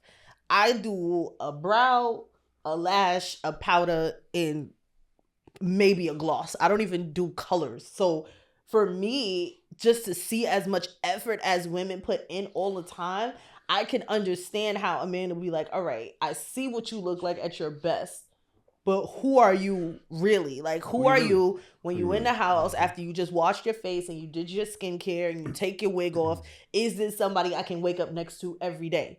Exactly. Yes or no? And I don't think this sentiment is about like hating on women that put on makeup. Like, you could put on makeup and be beautiful, but that doesn't mean that your preference can't be natural beauty. Some men just like natural beauty. I don't like caked up. You might look good, but I prefer you more natural. So, I love makeup too. Ain't nothing wrong with that. Exactly. So I like both. So it's not like I'm like. And I could just want to know what you look like without. That too. But for me, it's more like, it's just my preference. I just like natural beauty. So all that cake up shit is unnecessary for me personally. Right. But I think that to take something that is a very innocent thought or an innocent statement and to make it about finances is kind of fucking crazy. That's a reach. Because it's just like, what do you mean that I asked you that because I can't afford your upkeep? Like, I'm not even gonna hold you. Like, lashes not even that expensive, bro. Like, what are you talking about? And makeup is one of those things that you buy and you keep it for a period of time. That shit take months. That should be lasting years. So like, what does that have to do with what we talking about? Because I just want to know who I'm finna wake up next to tomorrow. I've literally, I'm gonna keep it real with you. So when I said the makeup isn't even that expensive, you looked at me like, what? Men don't even really know how much makeup. That's the least of our concern. Yeah. We're not talking about your sewing and the hair and if you like different wigs and all that. We those are the things that we know is going to cost $400, $500 a pack, $750 sometimes for the pack. And then you got to get it done and all that. We know all of that shit. We talking about upkeep, then you should have said that. But makeup? That's not the financial concern of ours. We didn't think about that. Makeup is not. It's not. That was never something that it was about finance. That should be lasting forever. Like. There's one thing I don't want to gloss over either. I'm still puzzled with the expectation that men are supposed to take care of a woman's personal self-care beauty. Yeah. Well, some of them in a relationship. Well, I think there's levels. Mm-hmm. And it's funny because I was listening to this Drake Party album, and on one of them, Drake is talking about tricking. Mm-hmm. The type of tricking that them basketball niggas is doing and the rappers is doing or whatever, that's a whole, that nigga, we can't, them the conversation, I felt broke listening to the song. Mm-hmm. He was like, oh, he bought you OAP, well, let me go double that. Just for the first date. Mm-hmm. And he was like, how much does it cost? $500,000, I got it. Come on. $500,000? Did you hear that song, Chanel You Out or some shit like that? Crying in Chanel. Crying in Chanel? Like the nigga talking, the shit that they doing for them chicks is a different bag. Right. That's not what we do. And they represent 0.01% of the population. And those are the ones that they looking for. That, so, but they're not talking about us, bro. Them chicks that's looking for them niggas is not talking to you. They're not looking for you. Right. Just know that, right? There's some chicks. Listen, I'm not talking to you. Okay. Talking to the ones that I'm talking to. Mm-hmm. You're not one of them. You're not one of them. You don't qualify. You know what I'm saying? And that's okay. Yeah. You find your lane. Yeah, the feeling is mutual. You know what I'm saying? And you practice your jump shot. That's it. But yeah, those with my upkeep and all that, bro, if that's not your thing, don't even worry about that. Yeah. Why you mad at her? Right. There are certain niggas out there that's gonna do that and gonna do it up. That's fair. And they're gonna do another chick is gonna be they know. It's expected. It is not talking to us. Yeah. Right? So I don't know how much she buys from Sephora. Mm-hmm. Maybe she buys $2,000 worth of makeup from Sephora. To me, that's the whole store. I would have nothing nice to say. All right. In any case, I am one that does like a woman that's naturally beautiful, but also when she puts on the makeup, she's like, that shit is enhanced. Woo! Yeah, you look amazing. You know what I'm saying? So I'm cool with that. Yeah. But also would like to see and right, fine. So all right, cool. That was quick. I didn't think we would all disagree. Who you thought was finna agree? Yesterday. Oh, okay. Yesterday he tends to align. That's why I like him having on the show, because he's basically on your side most of the time. You don't need another lady. You got yesterday. Wait, I don't like how that. Yesterday again. When you're ready for the song. Yeah. Okay. It's about to get ghetto. And make sure you put Jim Jones on it too. Right. It's about to get ghetto. We have 2 more topics, maybe 3, but TK Kirkland was on this podcast. I love TK. Oh my God. Before I say that, I don't know what the fuck he said. Let me hold on. Wifey walked out. Let me dial I wish it she back. didn't walk out. I guess she went to her favorite room.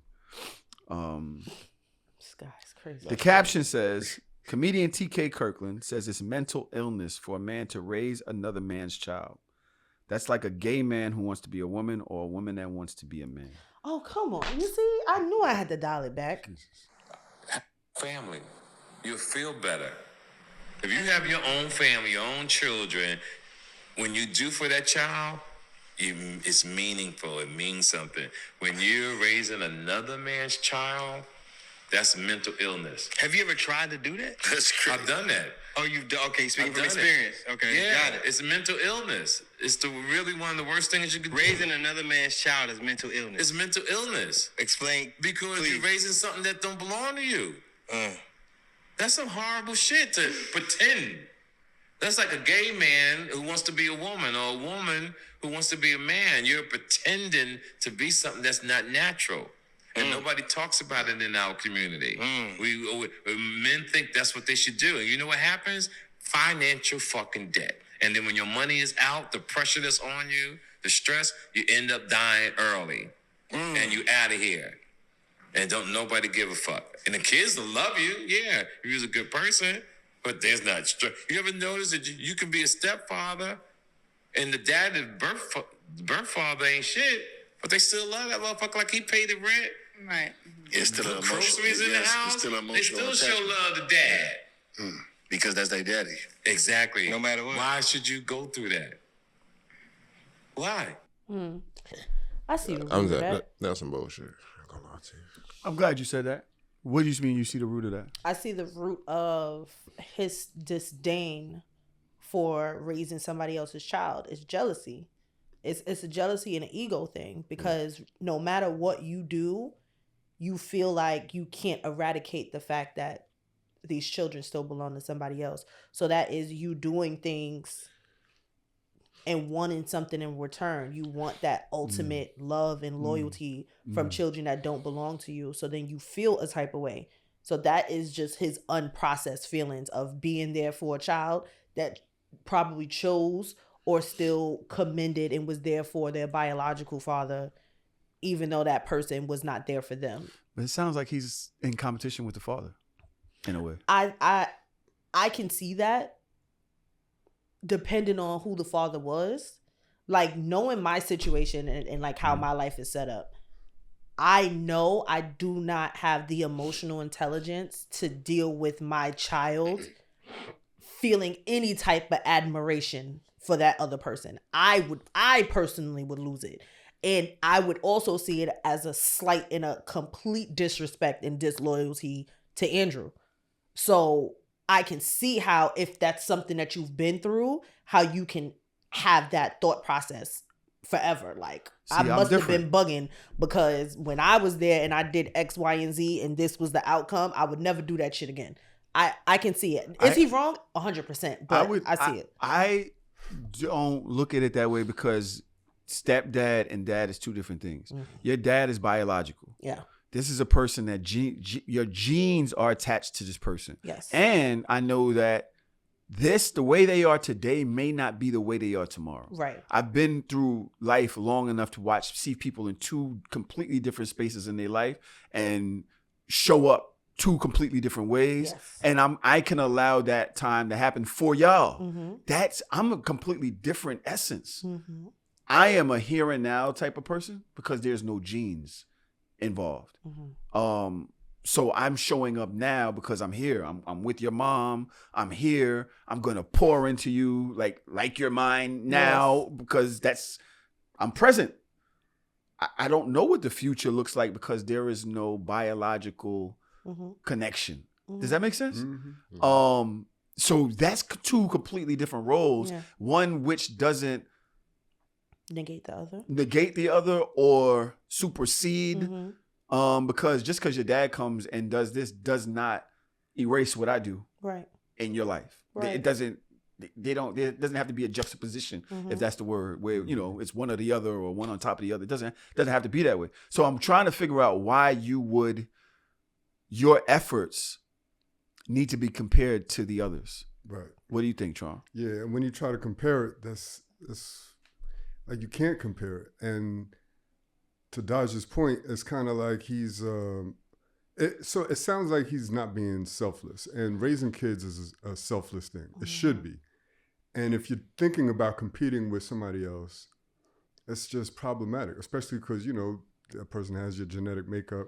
The energy that you get from your parents is not something that you could get in the same way from somebody else. Mm-hmm. But if you think about it like that, you're thinking about it in a selfish way. You're trying to outdo somebody. You're trying to man up. It sounds like a pride thing. Oh, I pay the bills in here and I should be the king. Yep. And you should bow down to me and I should get all the love. Yeah. You know what I mean? It sounds very selfish, sounds very prideful and egotistical. It doesn't sound like love. It doesn't sound like selflessness, which is what raising a child should be. Which is about being somebody, a man in your community should be about service and being selfless and just helping people out of good nature. It just sounds like he got issues that he hasn't dealt with. So I think it's also a generational thing. Quick, Josh? It does. He sounds archaic. Yeah, because he's like 70. So I don't. Real quick, let me ask y'all a question. And I touched on it, but I'm not sure. Do the dad and stepdad have the same role in a child's life? No. Really? No. What would be the difference? The one that is in the house has the bigger role and the bigger responsibility because they have the day-to-day responsibility. So you cannot put those two. Those are apples and oranges. For the one that comes in and says, surprise, happy birthday, it's the weekend, here's a couple dollars, here's some stickers, here's some love, here's a text message, versus the one that's there with you every day, the one that takes you to school, the one that picks you up from school, the one that if you're sick cares for you, the one that makes sure that you have the things that you need on a day-to-day. You can't compare those two people. Those are two completely different people. Like, even when we think about our bonus children, I'm a stepmother and I'm aware that I'm a stepmother. I am not the mom. And I will never put myself in a position to be the mom. whether we have the best relationship or not, there is nothing that will happen with my stepdaughter that I do not consult with both of her parents before I say a word, because I'm not the one that's there every day. Who the fuck do you think you are? No. Now, if they lived with you, do you think that you would have a bigger role? If she lived with me, yes, I would have a bigger role, but that communication still needs to be there because that's her mom. Tron, what do you think? Yeah, I mean, I agree with Stepdad versus dad, stepmom versus mom. Bigger role, same role. What do you think? I think there could be some overlapping, especially when it comes to stepdad and boys and needing a father figure and stuff. There could be some overlapping, and y'all both could mean the same thing to the same kid. But to Daja's point, y'all still gonna be bringing different things to the table. So it can get tricky because it's like, there's some overlap in there, and it's like, who do you turn to when you got to choose one or the other? You know what I mean? I still feel like I wouldn't be playing a bigger role in those kids' life because I'm like assistant coach. I'm never going to be coach here. Even if the dad isn't there, the dad is still coach. He's still the one that makes the trades. He's still the one that hires new players. So this is crazy basketball. Yes, no, this makes sense. But he's the one that you make the power moves. I just help assist the other coach that's in the house. I'm never going to be the one that makes the calls when it comes to them. I like that analogy, but what if the main coach the head coach isn't there? Now you become the interim coach. And sometimes the interim coach can last indefinitely, and you are the coach. You're the head coach. That's a good example. Once we share the same address, whoever lives at this address, these are the main coaches. Right. You can't be an assistant coach and you're here every day. You at every practice, you at every game. The head coach can come in and call plays and fire people and tell you what to do. Because even if you're there, owner, you're a coach. You're there as the interim coach, but say that you're still calling the coach to make sure that these plays work. You just said that. Stepmom, you're still referring back to the mom. And if the mom says, no, that doesn't work, you're not doing it. But that's because I don't live the day-to-day. If said even in the day-to-day, you would still refer back to the mother. On big things, but like day-to-day things? Day-to-day things don't. It's like, all right, but that doesn't mean that you're a bigger influence or a bigger, more, that role is the same. You're right. You're putting food on the table and making sure they did their homework. Okay, cool. But when it comes to the big things. What's the big things? Like discipline?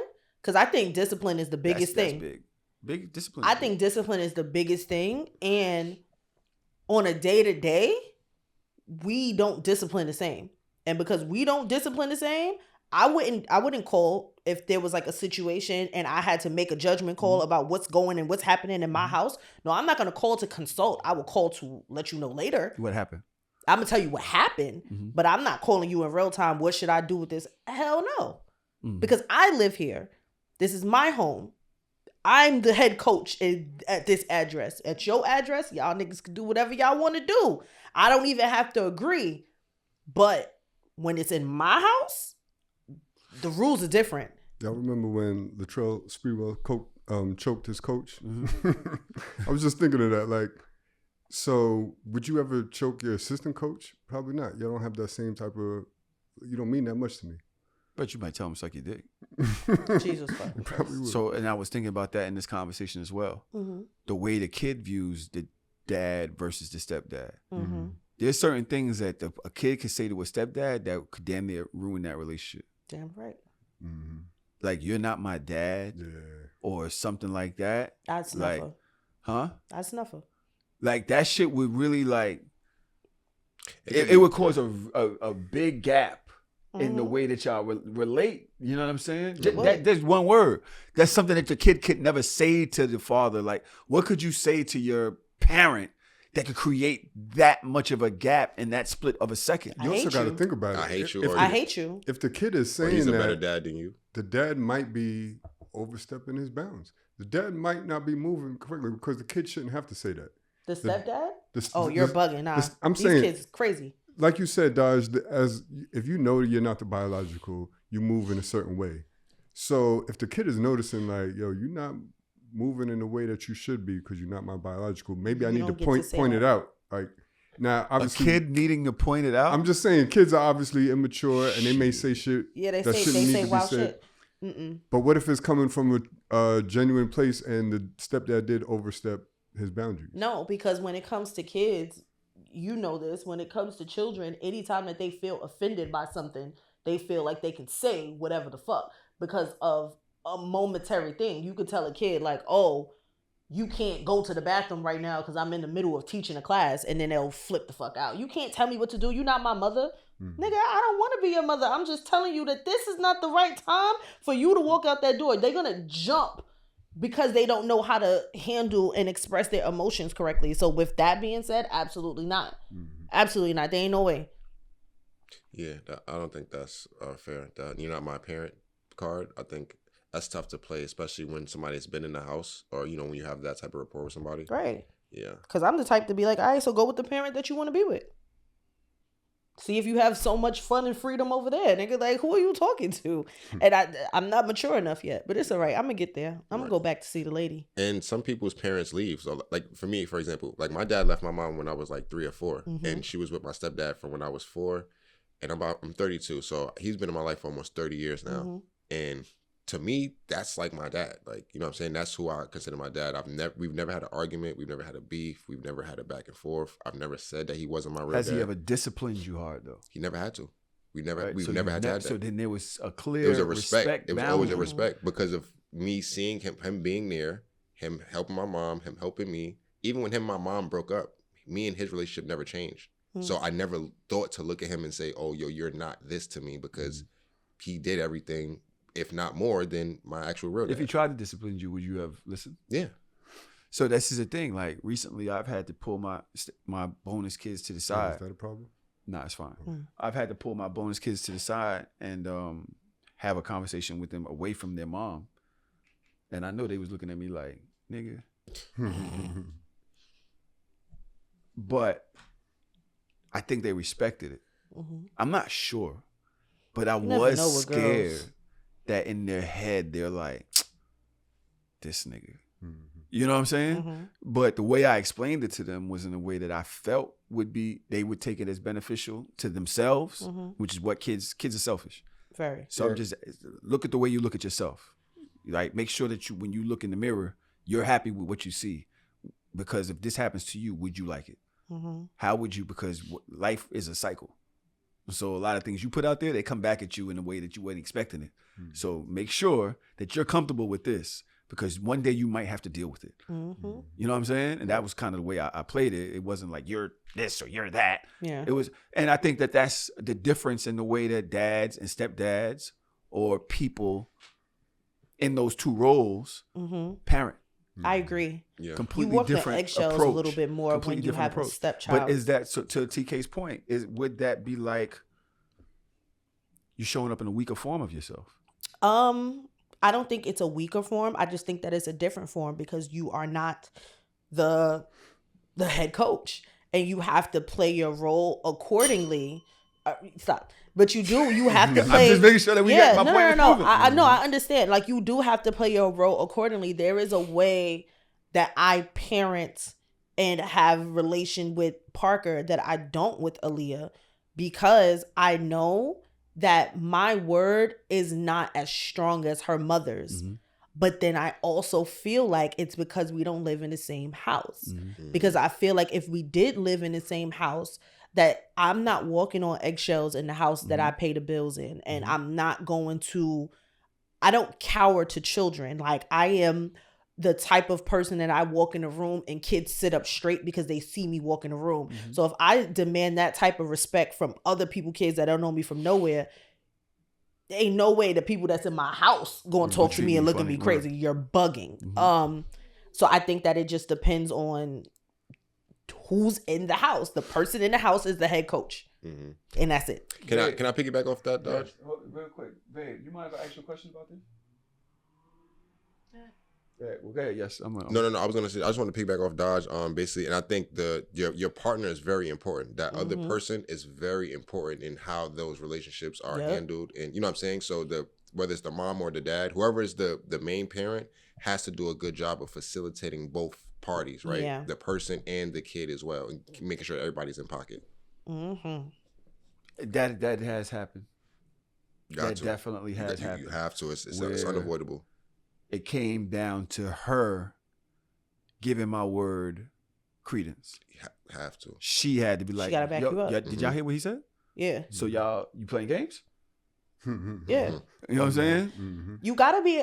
It's hard to say because people that don't have kids don't get it, and then there's those people that sensationalize parenthood. It's really y'all against these fucking kids. Like, you have to have a united front. Like, you cannot show weakness. You cannot show any cracks.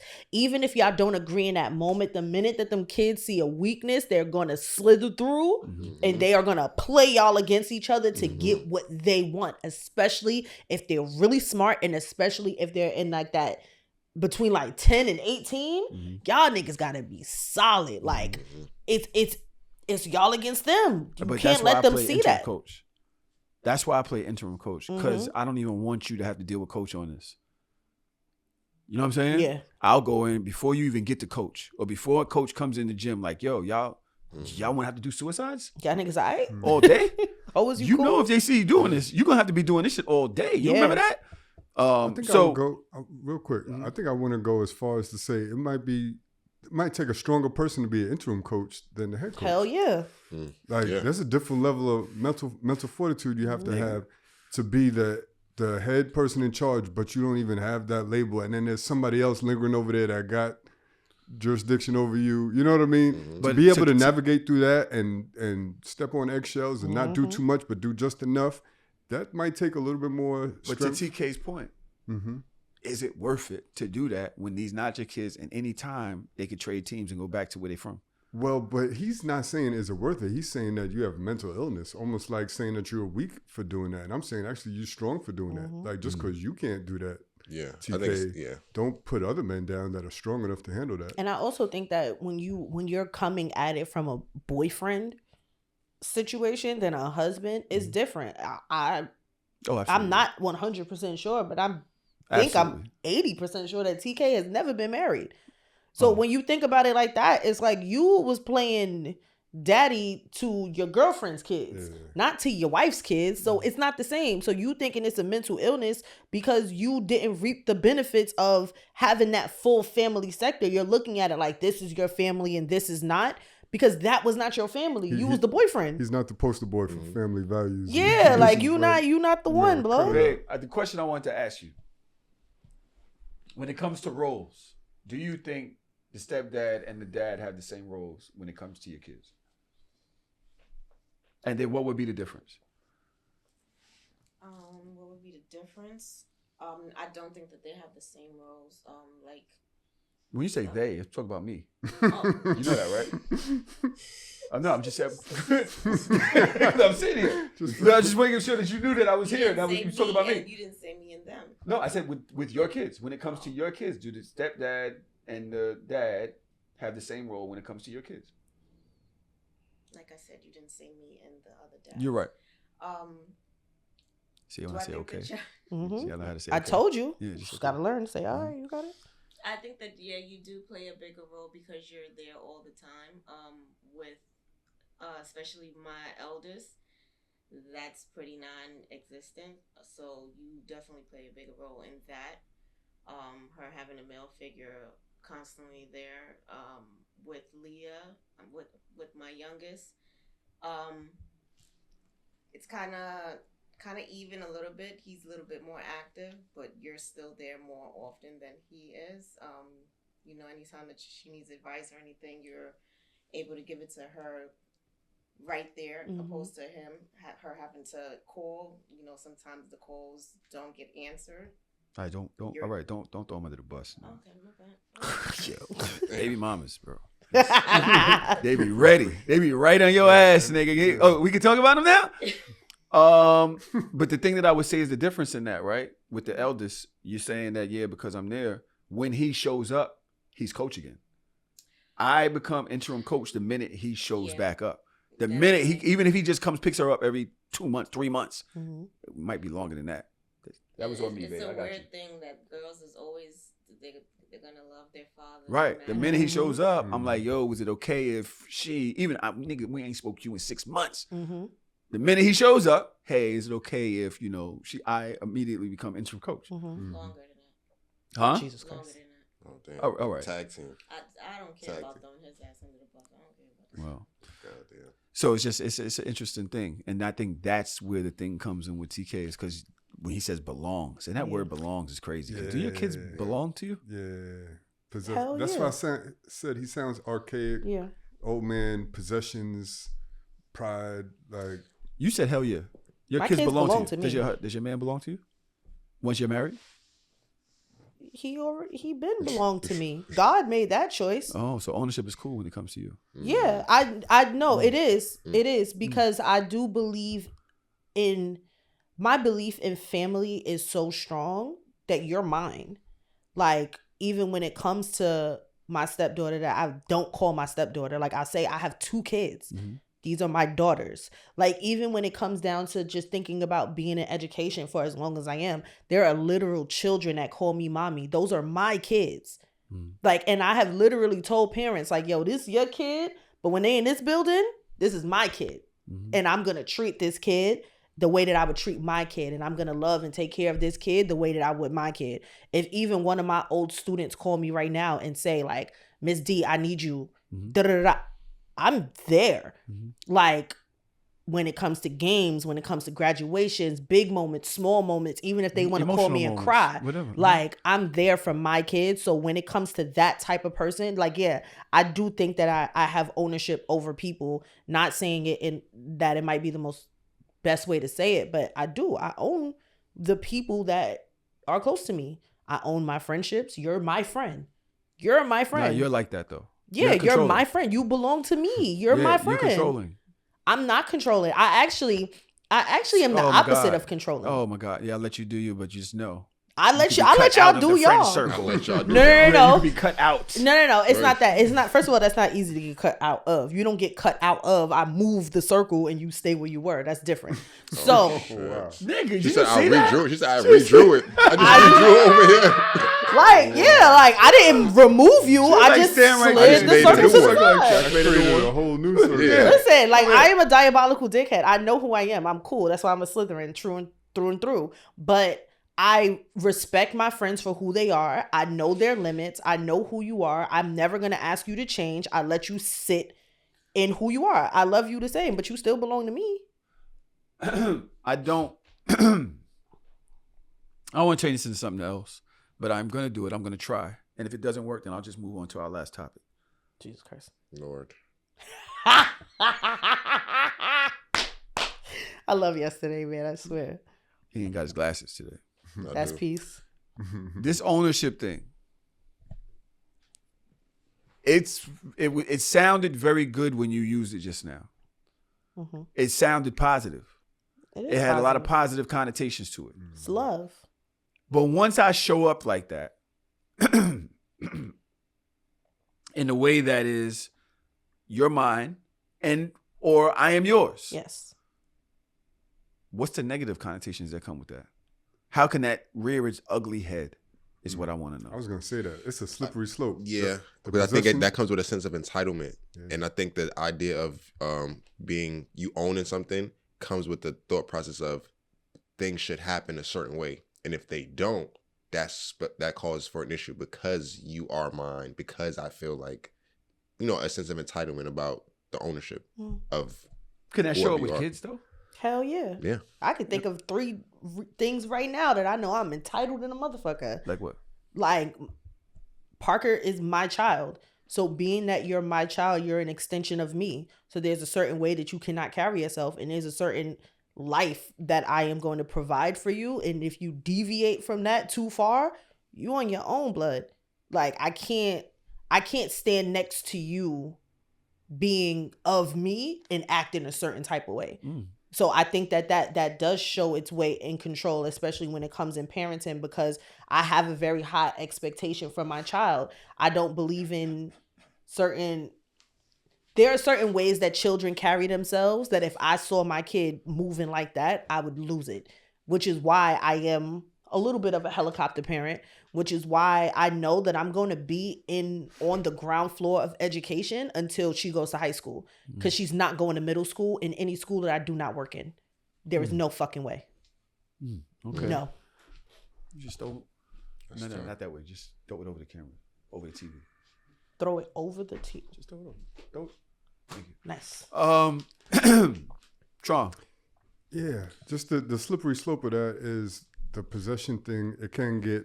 I see what you're saying, but it can get negative easily. If you think about it, there's like, if you think about your kids and you want them to be a certain way, you want them to be a lawyer, and you put certain pressures on them, or it could go as far as you want them to marry the same race.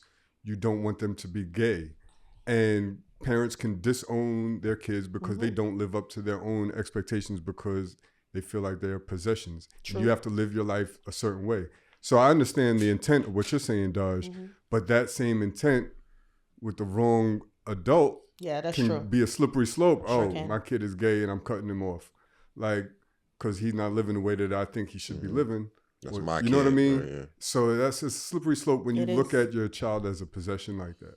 I see that. And thank God that I think that I'm a little bit more liberal and lenient when it comes to things like I don't care about your sexuality is not something I'm going to control. I also don't want to control the person that she marries. I don't want to control the career that she goes into. I am focused on making sure that I'm not raising a dickhead. Right. And I'm focused on making sure that I'm not raising a baddie. I don't want to raise a baddie. I don't want to raise a dickhead. You'd be so disappointed if your kid became a baddie, right? My nigga, I would literally, I would die on the inside. Like, I don't want to raise a kid that doesn't know time and place.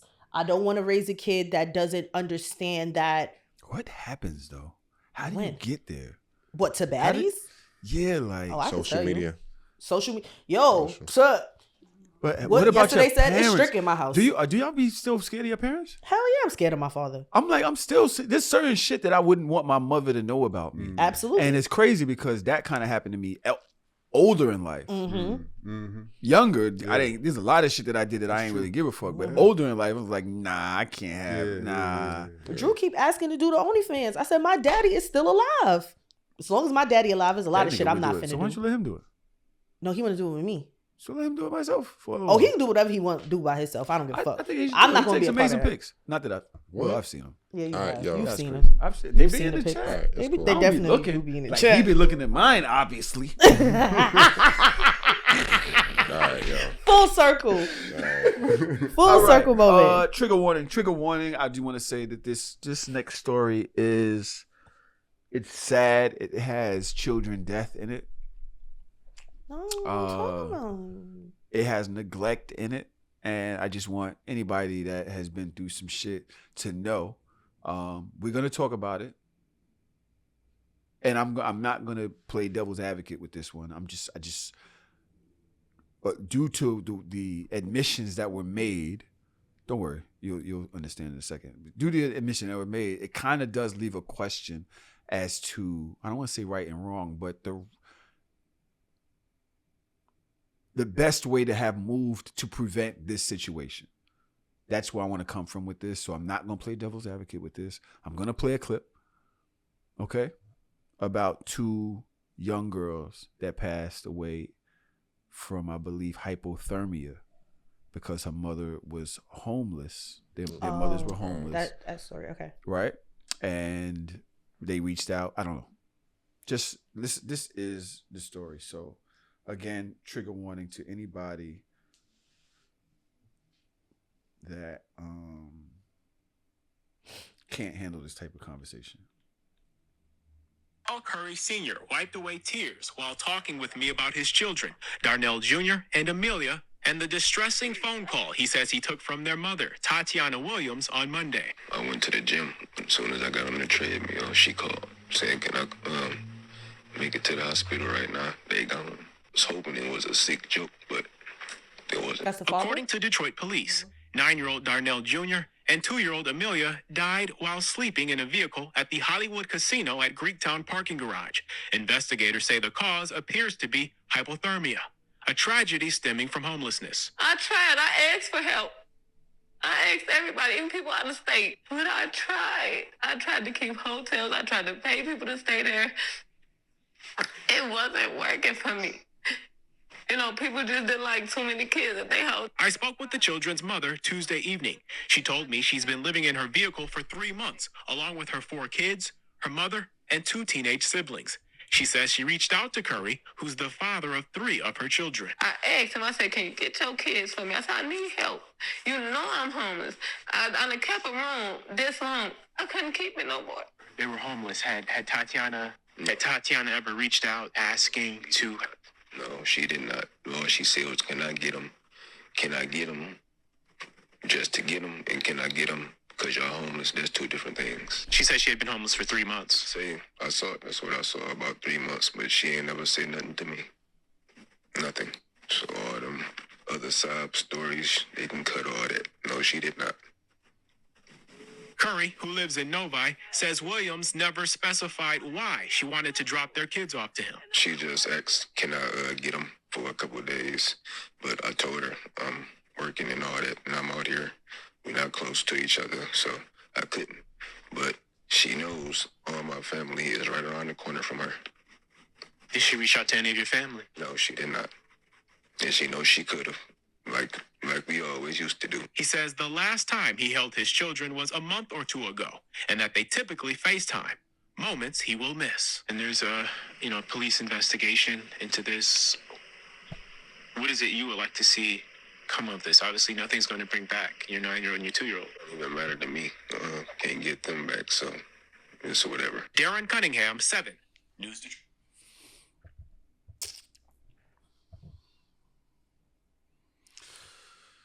Yeah. That shit sad. Yeah, it's tough. I'm trying to find out the distance between Novi. Distance. Let me see this. Are y'all all right? Everybody all right? I'm irritated as fuck. Okay. It's 30 minutes. It's 30 minutes. From what I can tell, I'm not sure where this is at, but it's saying this is Detroit. Was that right, that this story happened in Detroit? Let me see if it says it in the caption. Hey, come on, come back. Oh, Curry's. All right, I can't tell. I think it happened in Detroit. But it would be 30 minutes. Now, the dad was getting ripped on social media because mostly the little quote that he said, "Come get him," and "come get him because you're homeless" are 2 different things.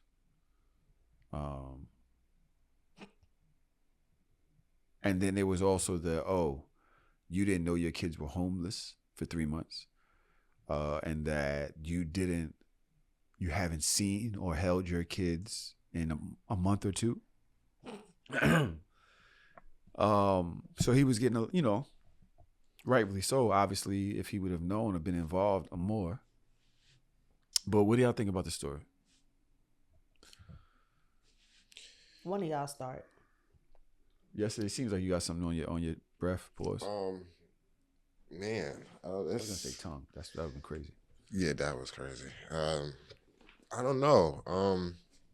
I mean, I guess I could understand the concern of asking, like, where were you at, or why weren't you more involved? But I think from a realistic perspective, man, I don't know, bro. That's really tough. Like, I mean, if y'all want me to be the one, I'll say it. I'll start off. I'll start off by saying, situations like this, I hate to play the blame game. You know what I mean? Because everybody lost something. Yeah. It's a terrible tragedy, and we see it too often where it's like people are just pointing fingers. I naturally try to think of, like, all right, what could we have done to avoid this? And that doesn't necessarily put blame on people, but it does place accountability, and it does place, like, all right, we could have done this, X, Y, and Z. So it does raise some questions. And the first question is what you were saying, Tahoe, like, whether they're homeless or not, you haven't had your child in all that time. Like, how much work are you doing? You know what I mean? Like, I can understand. So I'm really, to your point, Tahoe, I can't play devil's advocate on this one, but I can't help the way my mind works. And I'm trying to think of like how he could not be a scumbag in this scenario. And I'm thinking like there's been times where I was supposed to have my daughter and I had to work that weekend. So I had to be, if the mother wasn't flexible, then I wasn't able to get an alternate weekend. You know what I mean? And maybe I would go 2 weeks without seeing him because the mother wasn't flexible. But if the mother's flexible, then I would see him. So maybe there's that, but I can't see how months can go by and you can't see your kids when the mother is supporting you, not just supporting you seeing the kids, but asking you to see the kids. You know what I mean? I can't see any active father not seeing their kids when the mom is supportive and asking you to be a part of your kid's life. I'll stop there for now. I agree with that, Tron. I feel like most times it's like, you know, men have the thing where it's like, you know, their child's mother is preventing them from seeing the kid. But if that's not the case and you just didn't see them for your own personal reasons, I think that's tough to get behind always, for me personally. I'm leaving devil's advocate off the table for this one. I had a bunch of different questions that I could ask to push combo, but you know, it's a tragedy for sure. I felt really bad that it seemed like the whole family was in the car. It was her mother, her 2 siblings, and the 2 children. 4 kids. She said it was 4 kids. Like 2 teenage kids too, right? Right. Mm-hmm. There's a lot going on. Mm-hmm. So can I say something too? Yes. I do think it's also tough to put all of that on one person as well too.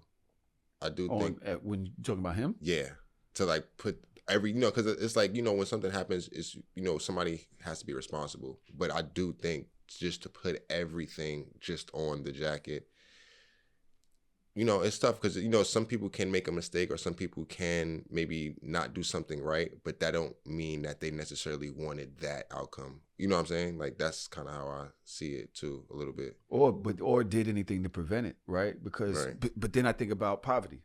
Dodge hasn't said much yet. Speaking of poverty, Dina is nuts. But I can't say I wasn't thinking it, Dina. I would never say that. Yeah. So Dina said 3 generations of that poor is crazy. And so that's what I was thinking. But I was also thinking, okay, so then if she's that poor, then is the dude that she fucking with that poor? Mm-hmm. And you was like, how much work were you doing? Right. Mm-hmm. Some people work 12 hours a day. Some people have to travel hours to get to work because it's the only job that they could afford. Some people can't take days off. Mm-hmm. That's right. Listen, I'm not giving excuses, but I'm saying that we're talking about that level of poverty. Mm-hmm. He could literally be one of the lowest forms, and they don't have no play at work. That's true. And they need the shit to afford whatever they at and still scraping to get by. That being said, and I can make a million excuses, I do want to ask a question that could be seen as insensitive, and I don't mean to be. If it were you, would you have just dropped the kids off? Like, yo, here, I'm not asking. Here, you have to take the kids. Hell We're yeah. living in the car. Yeah. Absolutely. Yeah, for sure. Depends on Absolutely. the relationship. That could be aggressive. It don't even depend on a relationship.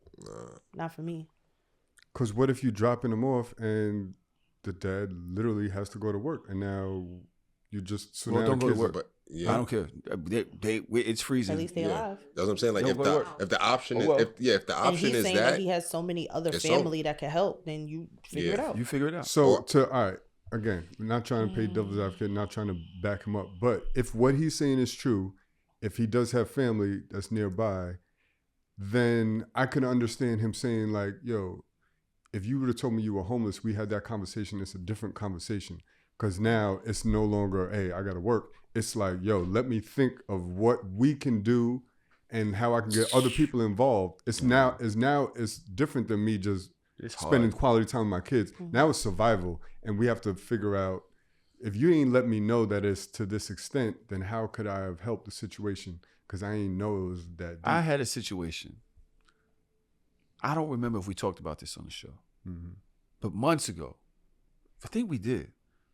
There was a kid in some type of situation where the dad had got arrested. Mm-hmm. Did we talk about this? I think we did. I think we spoke about it. I don't know if it was a Patreon. I don't remember us speaking about it in this setting. But the dad had got arrested.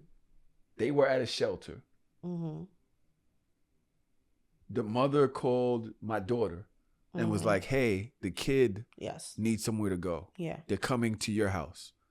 And my mother and my daughter was like, nigga, I ain't taking care of no fucking kid. This ain't our kid. I ain't taking care of no fucking kid. Especially for. And was a whole thing. Mm-hmm. And I had to go down there like, yo, humanity first. Yeah. Humanity has to come first. This kid don't got nowhere to go. As of right now, this is the only place we need to take the kid in for now.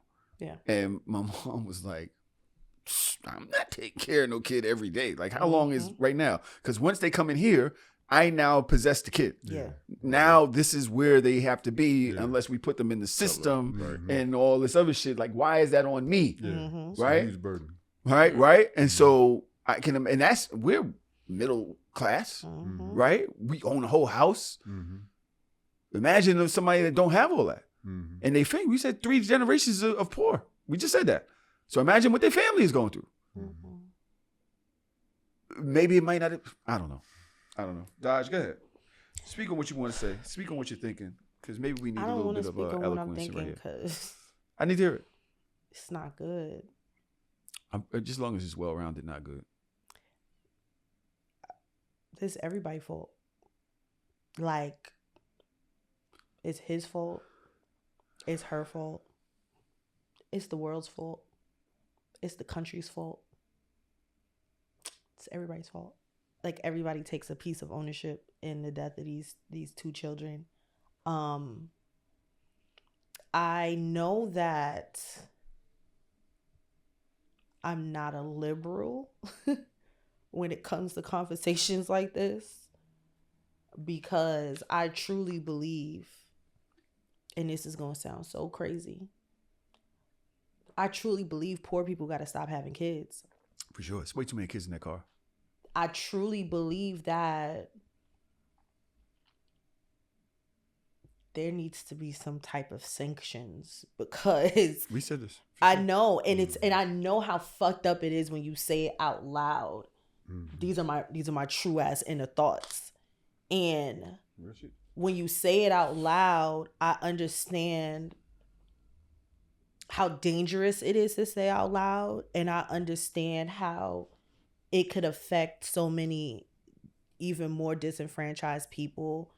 The government and policing of family and stuff. Like, I get that aspect, like the umbrella of what I'm saying, but these things don't happen if there is an element of control. Like, some people should not be able to have a certain amount of kids. Like, you just shouldn't. Like, call me China at this point. Like, the population is out of control. Like, and then when we're having conversations about the YNs and the baddies, and all of this is attributed to the fact that there are too many poor people and uneducated people having children just because you can.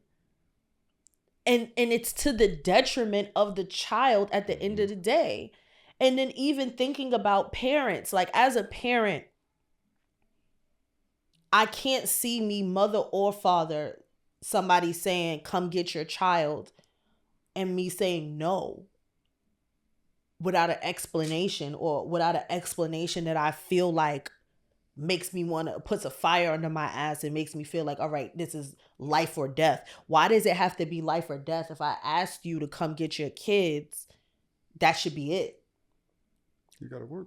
It doesn't. We all gotta fucking work. We all have to work. Everybody works. Like, just thinking about me right now, like, and we say that we are middle class, technically. Everybody works. Like, whether you value what they do or not, like, the majority of people that do nothing every day, I mean, the number of people that do nothing every day is vastly lower than the people that do.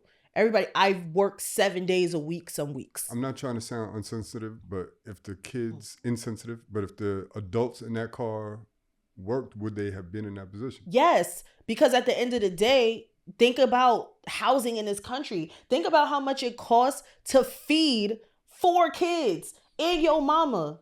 Like, y'all all live in the same house. You don't know, the mother might not be able to work, but if you are the person that's in that household, everything comes down on you. Eggs is $20. What do you mean? You can very easily, anybody that is not even in our position can be homeless. That was working in the medical field and was sleeping in their car. Like, I know, we can't I can tell do that. you more than one person that I know that's had that situation. Yeah, like we had can't, a job every day. and all they had to do was take care of themselves. Can you imagine having to take care of children? Teenage children? You know how much kids eat? I hate a school break. I hate to see a school break coming. I got to feed you 3 meals a day? You shitting me? Y'all niggas eat because you bored. Yeah. Like, and you telling me sleeping in a car, you don't have nothing to do, you ain't got nothing to keep you entertained. All you want to do is eat and sleep. There's nothing else that you can do. At the end of the day, everybody failed these children. Everybody. We could take it from Roe v. Wade all the way down. Because we care about the fact that we want to police women's bodies and say that they have to have children and fetuses are a life and ... But you set up no scaffolds for those children later on in life. You have, as a parent, you can say, oh, she did not tell me that she wanted me to have my kids because she was homeless. That is not an excuse. You got the call that your kids was dead when you was in the gym getting on a treadmill. Nigga, you had time. That's the first thing he said. When she called me, I was in the gym. I was about to get on the treadmill. And she said, come down to the hospital. They're gone. So that means you had fucking time. Tell me. And as a man, you walked away from a woman with 3 of your kids and she have to have a valid excuse for you to go. Who the fuck wants to be with 3 kids all the time? Come get your kids, bro. I have to give you a valid excuse?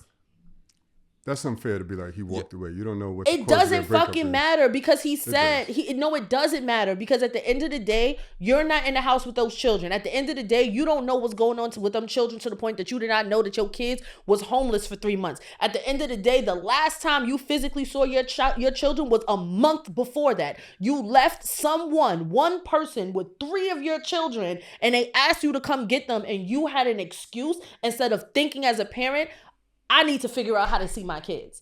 This person is with them every day. Mm-hmm. No, I'm sorry. Everybody fails them. And as a community, as a country, we fail Black kids every single day from education system all the way down. Think about what's happening right now in the news. It's kids that graduated from high school that are suing schools because they're fucking illiterate. How the fuck did you graduate from high school illiterate? Because nobody is paying attention to these kids.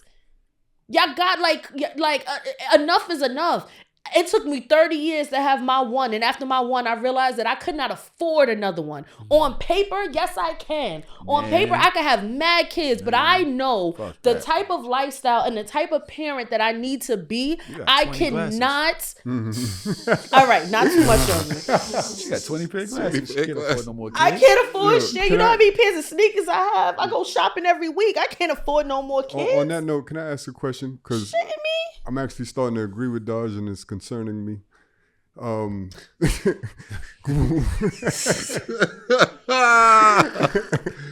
Just chill. Nah. Why you?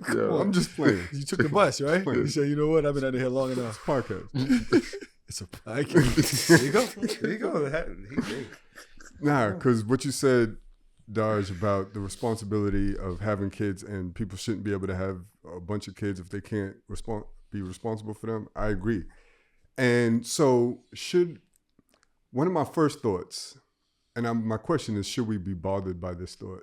One of my first thoughts when I heard about this was there no shelter available? Was there no Section 8? Was there no welfare system? Did the system fail them?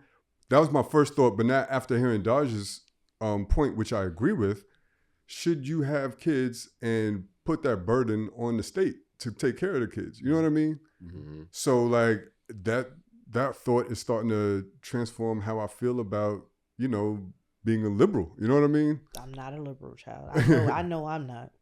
So what are y'all thoughts on that? That whole is there abortion and that whole thing. The burden is on everybody. That's why. Didn't the state just give her a house? Did it? Yeah, I think I saw. I think if this is the same person that the state just gave her a house after the fact. After the fact. Like, they gave her a free house for her and her family and da-da-da. And if you had the ability to do that, you could have did it before. You could have did it before these kids died. Exactly. But now that it's this big thing and it's all over the news and it's all over this, like, there's so many resources. Right, there's so many resources. Just thinking about New York City alone, you know how many of these new buildings that they've put up that there are nobody living in because they can't fucking afford to live in them? There are literally apartments in some of these buildings. And when you have homeless shelters and all the rest of it, like, you have the means to house people. You have the means in this country to feed people. You have the means to really take care of the citizens of this country. And literally, they just choose not to. This is an active choice. And if there was somebody that should be held accountable, it is the entire country. All of us. But you're kind of we're all the problem. Going against your beliefs, though. How? Because you're saying that the parents should bear the burden, but you're also saying that the state should bear the burden. No, I said everybody. In the beginning, I said everybody is to blame. The parents, from the parents to the state to education to the country, everybody is to blame for any type of situation like this that happens. Okay. It's everybody. I just think there should be a penalty for having multiple kids if you don't have a certain income, combined income. And also you shouldn't be able to break up. I don't know. What kind of penalty? You can't pay. I don't know. Like, you get your dick cut off or something. I don't know. But also, hold on. Can I say something? Sterilization. Like, niggas need to, because this is all we really care about. Is pussy at a certain age. Especially when you broke. That's why they say broke niggas fuck the best. Mm-hmm. Yeah, you get your dick gotta get cut off. Or you get your dick put in the cage. But it's not always about the money. Kids, you can't. Your dick is in the cage and it's monitored by the state. You got a parole officer for your dick. Then fucking, you're walking around with a metal rod on your shit. Jesus you can't Christ. get hard. But it's not always about the money though. Sometimes people have the money or make the money. Sometimes it's the decision making. So like you said, poor people, and I think it's poor people and poor decision makers. Because you can have all the money in the world and make the same poor decisions and end up in the same result. So the money aspect don't really. That's me for sure. I spent way too much money. I bought a $1,200 shirt last week. Oh no, I seen. I'm taking it back though. You got the tags on the sale? Yeah. I didn't wear it. So don't think I went and flossed and all that. I got on that boat. I said, why did I bring a $1,200 shirt? Why did I do that? Well, I was turning 50 and I was like, yo, I deserve something nice. Mm-hmm. Yeah. And she was like, and you bought me a teddy bear. Right. Yo, thank y'all for coming out to So Shameless, y'all. It's been a fucking great week. We will be releasing on Tuesdays going forward, hopefully. I know I said I wasn't going to put certain in the air, but let's hold us to that. Tuesdays by 9 a.m. The episode should be out every week going forward. Thank you guys for today's episode. You know, I'm sorry to say that Tanae and I brought cold weather back because it was fucking 80 degrees yesterday, and I seen the weather. It was 58 here in New York. It was 80 degrees in Miami when we docked in Miami, and it was 58. I was like, damn! Every time I leave, it gets hot. And we got off the plane, it was 22 degrees, bro. I said, what the fuck? Yeah. What's going on here? I love you all. What is going on here? So Shameless. I don't know what else to say. I don't know. It was a hard close. So Shameless. So I'm just trying to understand, like, you spent $1,200 on one shirt and you could have went and bought mad shirts for $1,200? I did buy mad shirts. Okay. Well, so this is what happened. Because you was trying to rebuild your wardrobe at a point, and I'm trying to figure out. This is what happened. Actually, us woman went and bought us mad costumes, right? Mm-hmm. So we had mad costumes, and she went shopping for herself. And she bought me shit to wear on the cruise. Nothing. So now, I'm lying? So now, supposed to walk around with a Spider-Man outfit on the whole fucking cruise? Yes. She had all types of shit. Bathing I didn't know. Shorts, I didn't know. whatever. I didn't know. I didn't know what type of cruise it was. So Okay, now, but even if it was she has all of these fucking outfits, right? I'm like, well, what am I supposed to wear? She's like, I don't know. I told you what I was wearing. I ain't say that. So I wind up having to go to the city on Sunday. I was going to go to Paramus, but Paramus has that stupid ass blue day where all of the stores are closed. Oh. All the stores in Paramus are closed except for, I think, Neiman Marcus. Damn. Right? So I wind up going to the 5th Avenue. I went to Cross County in the Bronx because I woke up in the Bronx that morning. I went to Cross County. Nothing but Bronx clothes. Nothing but Bronx clothes. Nothing but Bronx clothes up there. I said, you know what? I'm not that hungry. I was on the phone with Denzel. I was on the phone with yesterday. And I said, yo, no, they're not gonna have me on this boat looking like a Bronx nigga. Remember I said that? Yeah. I said I'm not doing this because it's all they wear is fucking Champion and shit in the fucking Bronx. Champion and Wilson. I'm not wearing this shit. So I said, fuck it, I'm gonna go to the city. I went in Zara. Now I look Italian. I'm not wearing this shit neither. And then I went in Saks. And when I went in Saks, I just say, I like these. I found jeans I like. I got all these jeans that I like. I love that for you. I was so happy, but I was going on a cruise. And I wound up buying like 5 pair of jeans. What? Why'd jeans on a cruise is diabolical. Why'd I do that? Why did you do that? Didn't make no sense. You did. Wait, I didn't look nice? What do you mean, why did I? I didn't look nice? You just asked the question. But did I look nice? But did I look nice? Why did you? Did I look nice? Was you hot? No, because it was fucking freezing. You know it was freezing. All right. And then so I bought a couple shirts that I like. And then I made sure not to take any pictures so that I could wear them again.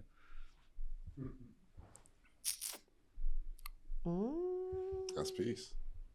And that's So Shameless. Oh, this is still. We'll see y'all next week, y'all.